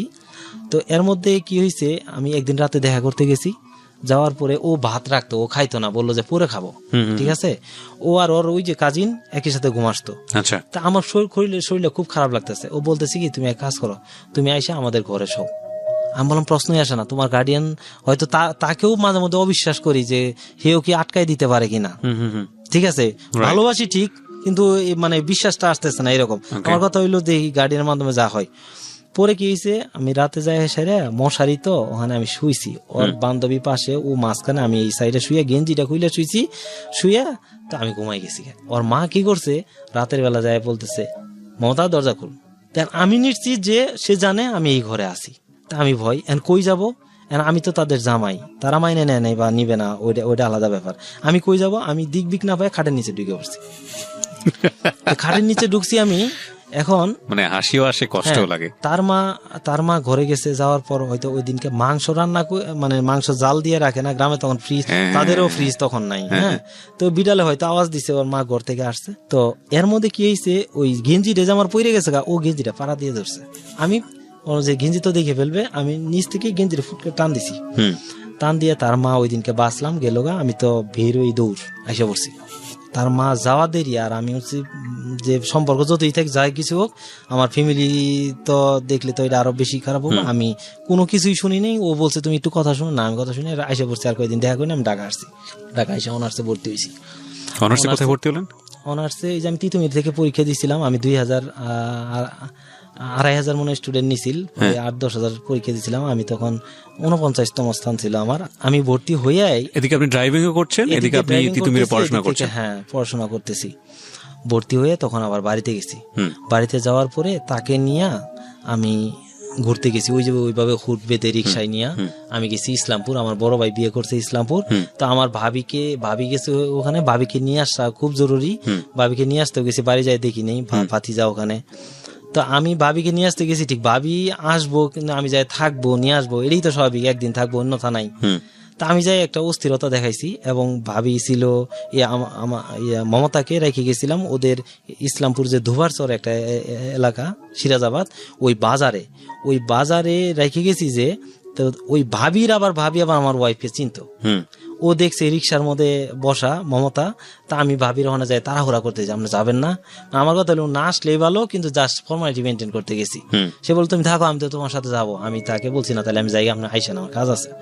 তো এটা তার মধ্যে একটু সন্দেহ, এবং তার ভাবি যায় বলছে যে ও তো মমতাকে দেখলাম ওই বাজারে, ও তো বলছে তাহলে তো মমতাকে নিয়ে আসছে। এই যে ধরাটা খাইলাম যে ওখানে যে মমতাকে নিয়ে, মমতার সাথে আমার সম্পর্ক আবার চলতেছে। বাড়ি থেকে জানলো, পরে আমি আসছি ওকে নিয়ে বাড়িতে আসার পরে ওর বাড়িতে যে ওকে এগুলা সব জানাজানি হয়ে গেছে গা, এবং সন্ধ্যা হয়ে গেছে গা। সে বলতেছে আমাকে বাড়িতে কিন্তু তুলবে না, মানে আজকে সন্ধ্যা হয়ে গেছে গা, এটা কিন্তু আব্বা জানাজানি হয়েছে। তো বাড়িতে যাওয়ার পরে তার বাবা তাকে বাড়িতে তুলে নাই, এবং তার বাবার ভয়ে সে পাশে তার ফুবুর বাসা ওখানে আছে। আমি বাজার থেকে বাজার কইরা ভাইয়ের সাথে কথা বলে আমি বাজার কইরা আসতেছি। তা আমি যে আসতেছি, সে দৌড়ায় যায় আমার রিক্সার সামনে দাঁড়াইছে, তাদের বাড়ির সামনে। তুমি কোথায় যাও, তুমি আমাকে নিয়ে যাও, ঠিক আছে, তুমি আমাকে নিয়ে যাও, আমি কোথায় যাও, তো বাড়িতে ঢুকতে পারতেছি না। তা আমি তাকে বললাম যে আমি কি করব, তুমি একটু ধৈর্য ধরে থাকো, দেখি কি করা যায়। তারে কোনো মতে আমি বুঝাই, আমি রিক্সার বলছি তাড়াতাড়ি যাও। বাড়িতে গেছি, মারে বলছি মা ভাত দাও, আমি এক জায়গায় যাবো। মা কেন জানি বিশ্বাস করছে যে আমার, কিন্তু তোকে বিশ্বাস হইতেছে না, তুই মনে কোনো অঘটন ঘটাইছস। হ্যাঁ, তো তুই এরকম করতেছ, ঢাকা চলে যাবে। আমি বলছি যে গ্যারেজের মালিক ফোন দিচ্ছে, গাড়ির মালিক, তো তাড়াতাড়ি যাইতে হবে। তো মা বলতেছে যে মার মনে সন্দেহ একটা। তা আমি এটা বইলে আসছি বাজারের মোড়ে, ওই যে ছোট বাজার, তো বাজারের মোড়ে এক সেলুনে সবাই আড্ডা দিতেছে। আমি সেলুনে ঢুকছি, যে মা তার চুল টুল দেখতেছি, দেখতে দিয়েছে আমার পিছনে এসে দাঁড়ায় আছে। আমার বলতেছে তুমি কোথায় যাচ্ছ, তুমি ঢাকা যাচ্ছ, তুমি আমাকে নিয়ে যাও। আমি বলতেছি কি করব, আমার বন্ধু রাজ্জাকের কথা শুনে আমি বললাম বন্ধু তুই আমার বাসায়, এই মুহূর্তে কি করবো আমি। তো সে কি করলো যে আচ্ছা আপনি আসেন, আপনাকে এখানে তো বাজারে তো মানুষজন জমা হয়ে যাবে, আমি ব্যবস্থা করতেছি। হ্যাঁ, বইলে ও অন্য একটা রাস্তা ছিল, ওই যে নবাব আলী যে ইয়ের দিক, তো ওইদিকে রাস্তায় হাঁটতেছে, আমি উল্টা দিকে আইসা এখন আমি তো পলায় আছি, আমি কি করব? কারণ এই দিক থেকে হয়তো অনেকে ভাববে যে ভালোই বাসেন তো এরকম পলায় আছেন কেন। পলায় থাকার কারণ হচ্ছে আমি ফ্যামিলির কাছে, মানে আমি আমার ভাইয়ের কাছে দায়বদ্ধতা। আমি যদি বাবার টাকায় মানুষ হতাম তাহলে আমার মাঝে অতটা হতো না। আমি ভাইয়ের কাছে মানুষ, এবং আমার ভাইয়ের এখানে যদি কিছু করি এবং ভাইয়ের অবাধ্য হই, অনেক কিছুই হইতেছে। ভালোবাসি ঠিক আছে, আমি চাইতেছি একটা পর্যায় হোক, পর্যায়ক্রমে তাকে আমি নেব। পালাইছি তখন ও আমার বন্ধুকে ছাড়তেছে না, আপনাকে ছাড়বো না, আপনি তাকে বা করে দিছেন, সরাই দিছেন। সে আবার কি করছে, আমাদের বাড়ির দিক নিয়ে যায়, আমাদের বাড়ির কাছে ওই যে আকাশ, যে ওই যে প্রথম গাজীপুর এসে যার ওখানে ছিলাম, তাদের বাড়িতে নিয়ে রাখছে, মানে তাদের বাড়িতে নিয়ে গল্প করতেছে। তারপর সে ওই বাড়ি থেকে আমাদের বাড়িতে আসতে ধরে, তো পরে আমার মা আর আমার জেঠিমা আসতে দেয় না। পরে রাস্তার ভিতরে একটা বার্জার ছিল, বার্জারে সে তাকে বাইরে রাখে। কে বেঁধে রাখে? আমার মা আর আমার জেঠিমা, যাতে সে আসতে না পারে, কারণ এর আগে সে চলে গেছিল সেই কারণে। পরে সে তাকে অনেক মোটামুটি ভাবে মারধর করে, সে অনেক কান্নাকাটি করে, এগুলো এলাকার সবাই রাস্তার ধারে বাইরে রাখছে, দেখছে। পরে বাধ্য হইয়া ওই বাড়িতে উঠানে রাতের বেলা একটা মিটিং বসলো, মিটিং বসে বললো যে ছেলের দোষ না থাকলে তো মেয়ে আসতে পারে না। তো ফাইনালি আমাদেরকে বললো যে ওই বাড়িতে, শ্বশুর বাড়িতে দেওয়া যায় কিনা, কারণ ছেলে কি করে খাবে, বা তো ওইভাবে ইনকাম এখনো শুরু হয় নাই। পরে আমাদেরকে শ্বশুর বাড়ি মাইনে নিবে না। সকালবেলা বাড়ি জোর করে এক পর্যায়ে আমরা উঠলাম, উঠার পর শ্বশুররা মাইনে নিল। মাইনে নেওয়ার পর আমি তাদেরকে রেখে ঢাকা আসলাম, কিন্তু আমার ফ্যামিলি থেকে টোটাল বিচ্ছিন্ন। আমার ফ্যামিলি কেউ বলে না যে তারা ওই মেয়ের সাথে সম্পর্ক করলে তারা ঠিক রাখবে, মানে আমার সাথে সম্পর্ক থাকবে না। তা আমি অনেক বুঝাইছি গার্ডিয়ানকে, কেউ বুঝে নাই। পরে আমি বাধ্য হয়েছি গার্ডিয়ানের হইয়া পরে বাধ্য হয়েছিলাম আমি একটা ডিভোর্স দিতে। এক তালাক দিছি। এটা আসলে এটা আমি মন থেকে চাইনি, গার্জিয়ানের উপর রাগ করে যে করে সবকিছু মিলে দিছি, মানে গার্জিয়ানও চাইছিল আর কি যে তা নাহলে হয় না। পরে এক তালাক দেওয়ার পরে ওরা দিল মামলা, তারা নারী নির্যাতন মামলা দিল, কয়েকটা মামলা দিল আমার নামে। কটা মামলা দিল? তখন তারা 2টা মামলা দিছে। তার মানে আপনার মামলা হলো 7টা? 2টা না 3টা, আরেকটা মানে জিডি করে আসছিল, হুমকি দমকি দিতেছিল। টোটাল 8টা মামলা চলছে আপনার তখন? তো মামলা দিল, মামলা দেওয়ার পরে আমার এই মামলা হইতেছে। এর মাঝখানে যে এই মামলাগুলো হয়েছিল আমার, এগুলো হাজিরে দিতেছিলাম আমি, কিন্তু মানে অনেক হাজিরে, এই যে সপ্তাহে 15 দিন পর যে বাড়িতে আসার কারণ হাজিরে মেন উদ্দেশ্য বা এই জন্য আসি। তো এইভাবেই চলতে পরে এক পর্যায়ে দেখলাম যে মামলা কিন্তু চলতেছে 2 পক্ষ থেকেই। আমরা মামলা করিনি, বাট আমরা চালাই দিয়েছি। আমার ভাইয়ের প্রায় 1-1.5 লাখ টাকা খরচ হয়ে গেছে। হয়ে যাওয়ার পরে তখন দেখলাম যে না, এইভাবে তো আসলে টিকা যায় না, কি করা। তখন আমার অনার্স ফার্স্ট ইয়ার ফাইনাল হবে। অনার্স ফার্স্ট ইয়ার ফাইনাল যখন আপনি গাড়ি চালান? আমি গাড়ি চালাই, পাশাপাশি অনার্স করতেছি। তো ভাবতেছি এখন অনার্স ফার্স্ট ইয়ার ফাইনাল, তার মামলার হাজিরে দিতে গেলে আমাকে এবার আটকা পড়বো, কারণ এই নারী নির্যাতন মামলা আমার আটকা নিশ্চিত, আমার আটকা, তাহলে আমি পরীক্ষাটা দিতে পারবো না। এটাও একটা দিক। পরে আমার এক ফ্রেন্ড বলতেছে যে যাকে তুমি ভালোবাসো তাকে নিয়ে নয়, যে তোমাকে ভালোবাসো তাকে নিয়ে সংসার করো, তাহলে সুখী হবে। এই কথাটা আমার অন্তরে এমন ভাবে লাগলো যে এই মেয়ে তো আমাকে ভালোবাসে, তাহলে আমি কি হবো এমন, হয়তো অনার্স করবো, মাস্টার্স করবো, আরো ভালো কিছু হবো, কিন্তু আমি তো এরকম ভালোবাসা যদি কেউ আমাকে না দেয়, আর ও তো আমাকে ভালোবাসে, আমিও তো তাকে ভালোবাসি, তাহলে আমি তাকে নিয়ে সংসার করবো। ফ্যামিলি থেকে যা খুশি তাই হোক। আবার তার সাথে আমি যোগাযোগ করি, এবং সে কি বলে, ডিভোর্স দেওয়ার পরে যে মামলা চলতেছে, এরপর তার সাথে যখন আমি যাই তার সাথে দেখা করতে, মানে তার বাড়ির পিছনে সে বাচ্চাদের নিয়ে বসি খেলতেছিল। আমি ওখানে গেছি, তোমার সাথে কথা বলতে চাই। সে কাছে এসে চোখের পানি ফেলে আমার কপালের মধ্যে একটা চুমা দিয়ে বললো, তুমি ভালো থেকো, আমি দোয়া করি তুমি অনেক বড় হবা। আমার না আরো খুব খারাপ লাগলো যে মেয়েকে আমি ডিভোর্স দিলাম, যে মেয়েকে এত কিছু, সেই মেয়ে এত কিছু বলতেছে, সবকিছু বাদ, আমি তাকে নিয়ে সংসার করবো। আচ্ছা, সেকেন্ড ইয়ারে উঠছেন, অনার্স পলিটিক্যাল সায়েন্সে পড়ছেন, জি, গাড়ি চালান, জি, আর হলো বউ নিয়ে আসলেন, জি, পাশাপাশি। তো এইভাবেই সংসার চলতেছে। আমি সপ্তাহে তখন তো একটু গাড়ি বেশি চালাইতে হয়, তাও 2 দিন 3 দিন গাড়ি চালাইতাম। সকালে যাইতাম, আমি রাত 12টা 1টায় আসতাম, এবং আমি প্রচুর পরিশ্রম করতাম। আপনার ওয়াইফ তখন বাসায় একা, এবং এর মাঝখানে যে গ্যাপ গুলা থাকতো আমি কলেজ করতাম, এবং সে আমাকে পরীক্ষার আগে বা সময় দিত, সে আমাকে পর্যাপ্ত সময়, মানে কেমন কি পড়ালেখার জন্য সুযোগ তৈরি করে দিত, কোনো প্রকার ডিস্টার্ব করতো না। সে পাশে আমি পড়ালেখা করতেছি, তো সে কোনো ডিস্টার্ব করতো না, সাপোর্ট দিয়ে যাইতো। তখন আমি ভাবলাম, আমি যদি অনার্স করি, তাহলে আমার ওয়াইফ যদি আমাকে মূল্যায়ন না করে তাহলে তো হয় না, তাহলে আমার ওয়াইফকেও তো করাইতে হবে। তাকে সে যদি শিক্ষিত না হয়, আরেকজন শিক্ষিত মূল্যায়ন করবে না। তাকে আমি পরে উন্মুক্ত থেকে এসএসসি করলাম। আমি শর্টকাটে বলি, তাকে এসএসসি পাস করাইছি, ইন্টারমিডিয়েট পাস করাইছি। তার স্বপ্ন ছিল যে সে নার্সিং এ পড়বে, তাকে আমি নার্সিং এ ভর্তি করাইছিলাম মিরপুর 2 নম্বরে। এই কলেজটার নাম ভুলে গেছি অনেকদিন আগে। ওই কলেজে আমি ভর্তি করছিলাম 12,000 টাকা দিয়া ফাইনালি। তো নার্সিংটা করে নাই, পরে বললো যে আমি ডিগ্রি কমপ্লিট করবো। জাহানাল মহিলা কলেজে তাকে আমি ডিগ্রিতে ভর্তি করছি, সে সেকেন্ড ইয়ার পর আর পড়ে নাই। আচ্ছা, এই তো এখন তাকে এইভাবে আমাদের সংসার চলতেছে।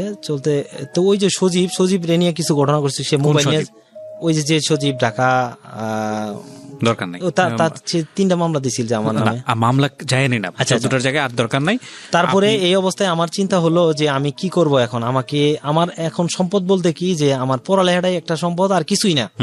তো আমরা যা ইনকাম করি কোনোভাবে মানে ওইভাবে খাইতেও পারি না। দেখা গেছে যে এই সবকিছু দিয়া, ভাষা ভাড়া দিয়া, দেখা গেছে 1 পট চাল রান্না করলে এটা 2বারও খাই, 2 জনে মিলে 1 পট চাল আমি 2বার খাই, মানে কোনো মতে খালি জীবন বাঁচাই, এরকম হয়। তো এইভাবে চলতেছে দেখা গেছে ওই যে পাশে যে যার সাথে থাকি অনেক মানে কিছু ইউজ করতে দেয় না, বা সাবজেক্ট থাকলে যা হয়, এভাবে অনেক কষ্টগুলো আমরা, কষ্ট কি আমার ওয়াইফ বুঝছে, এবং আমরা সেভাবেই করতেছি। তো এর মধ্যে আমার অনার্স করলাম যখন, ফাইনাল ইয়ার অনার্স, এর মাঝেই আমি যখন ড্রাইভিং করি, ট্যাক্সি ক্যাব নিয়ে বিভিন্ন জায়গায় যাই, তখন বলে কি ভাই যাবেন ভাড়া নিয়ে, কোথায়? বায়ার যাবে। বায়ার যাবে মানে বায়ার কোথায় যাবে? বললো যে বায়ার যাবে, আপনি আসেন। গেছি, যাওয়ার পর দেখছেন আমার মতোই মানুষ, তে বায়ার কেমনে, আমি জানি ফরেনার হচ্ছে বায়ার। তো তার অ্যাডভান্স ভাড়া দিত, তাকে কি আপ্যায়ন সবকিছু করতো। তো তাদেরকে জিজ্ঞেতাম, ভাই আপনারা যে পোস্টে চাকরি এটা কি কয়, এটা হইলো মার্চেন্ডাইজিং, এটা করতে গেলে আপনি এইগুলা ড্রাইভার মানুষের জিগায়েন না। এক একজন এক এক মন্তব্য করতো। তো একজনের কাছে বললাম, বললো যে এই লাইনে পড়ালেখা করতে হয়, অথবা অনার্স মাস্টার্স করতে হয়, তারপরে অথবা আরেকটা বিজিএমএ থেকে, বিআইএফটি থেকে একটা কোর্স আছে সমস্যা, এটা করতে হয়। তখন আমার স্বপ্ন জাগলো যে পড়ালেখা শেষ করে আমি এটাই করব, যে কোনো মূল্যে এটা করবো। এটা করলে কি করতে হবে ভাই? বলতেছে যে তাহলে আপনি বিআইএফটি থেকে একটা শর্ট কোর্স করেন। আচ্ছা। তো আমি তখন ড্রাইভিং করে কষ্ট করে আমি 30,000 টাকা জমাইলাম যে আমি এটা করব। তো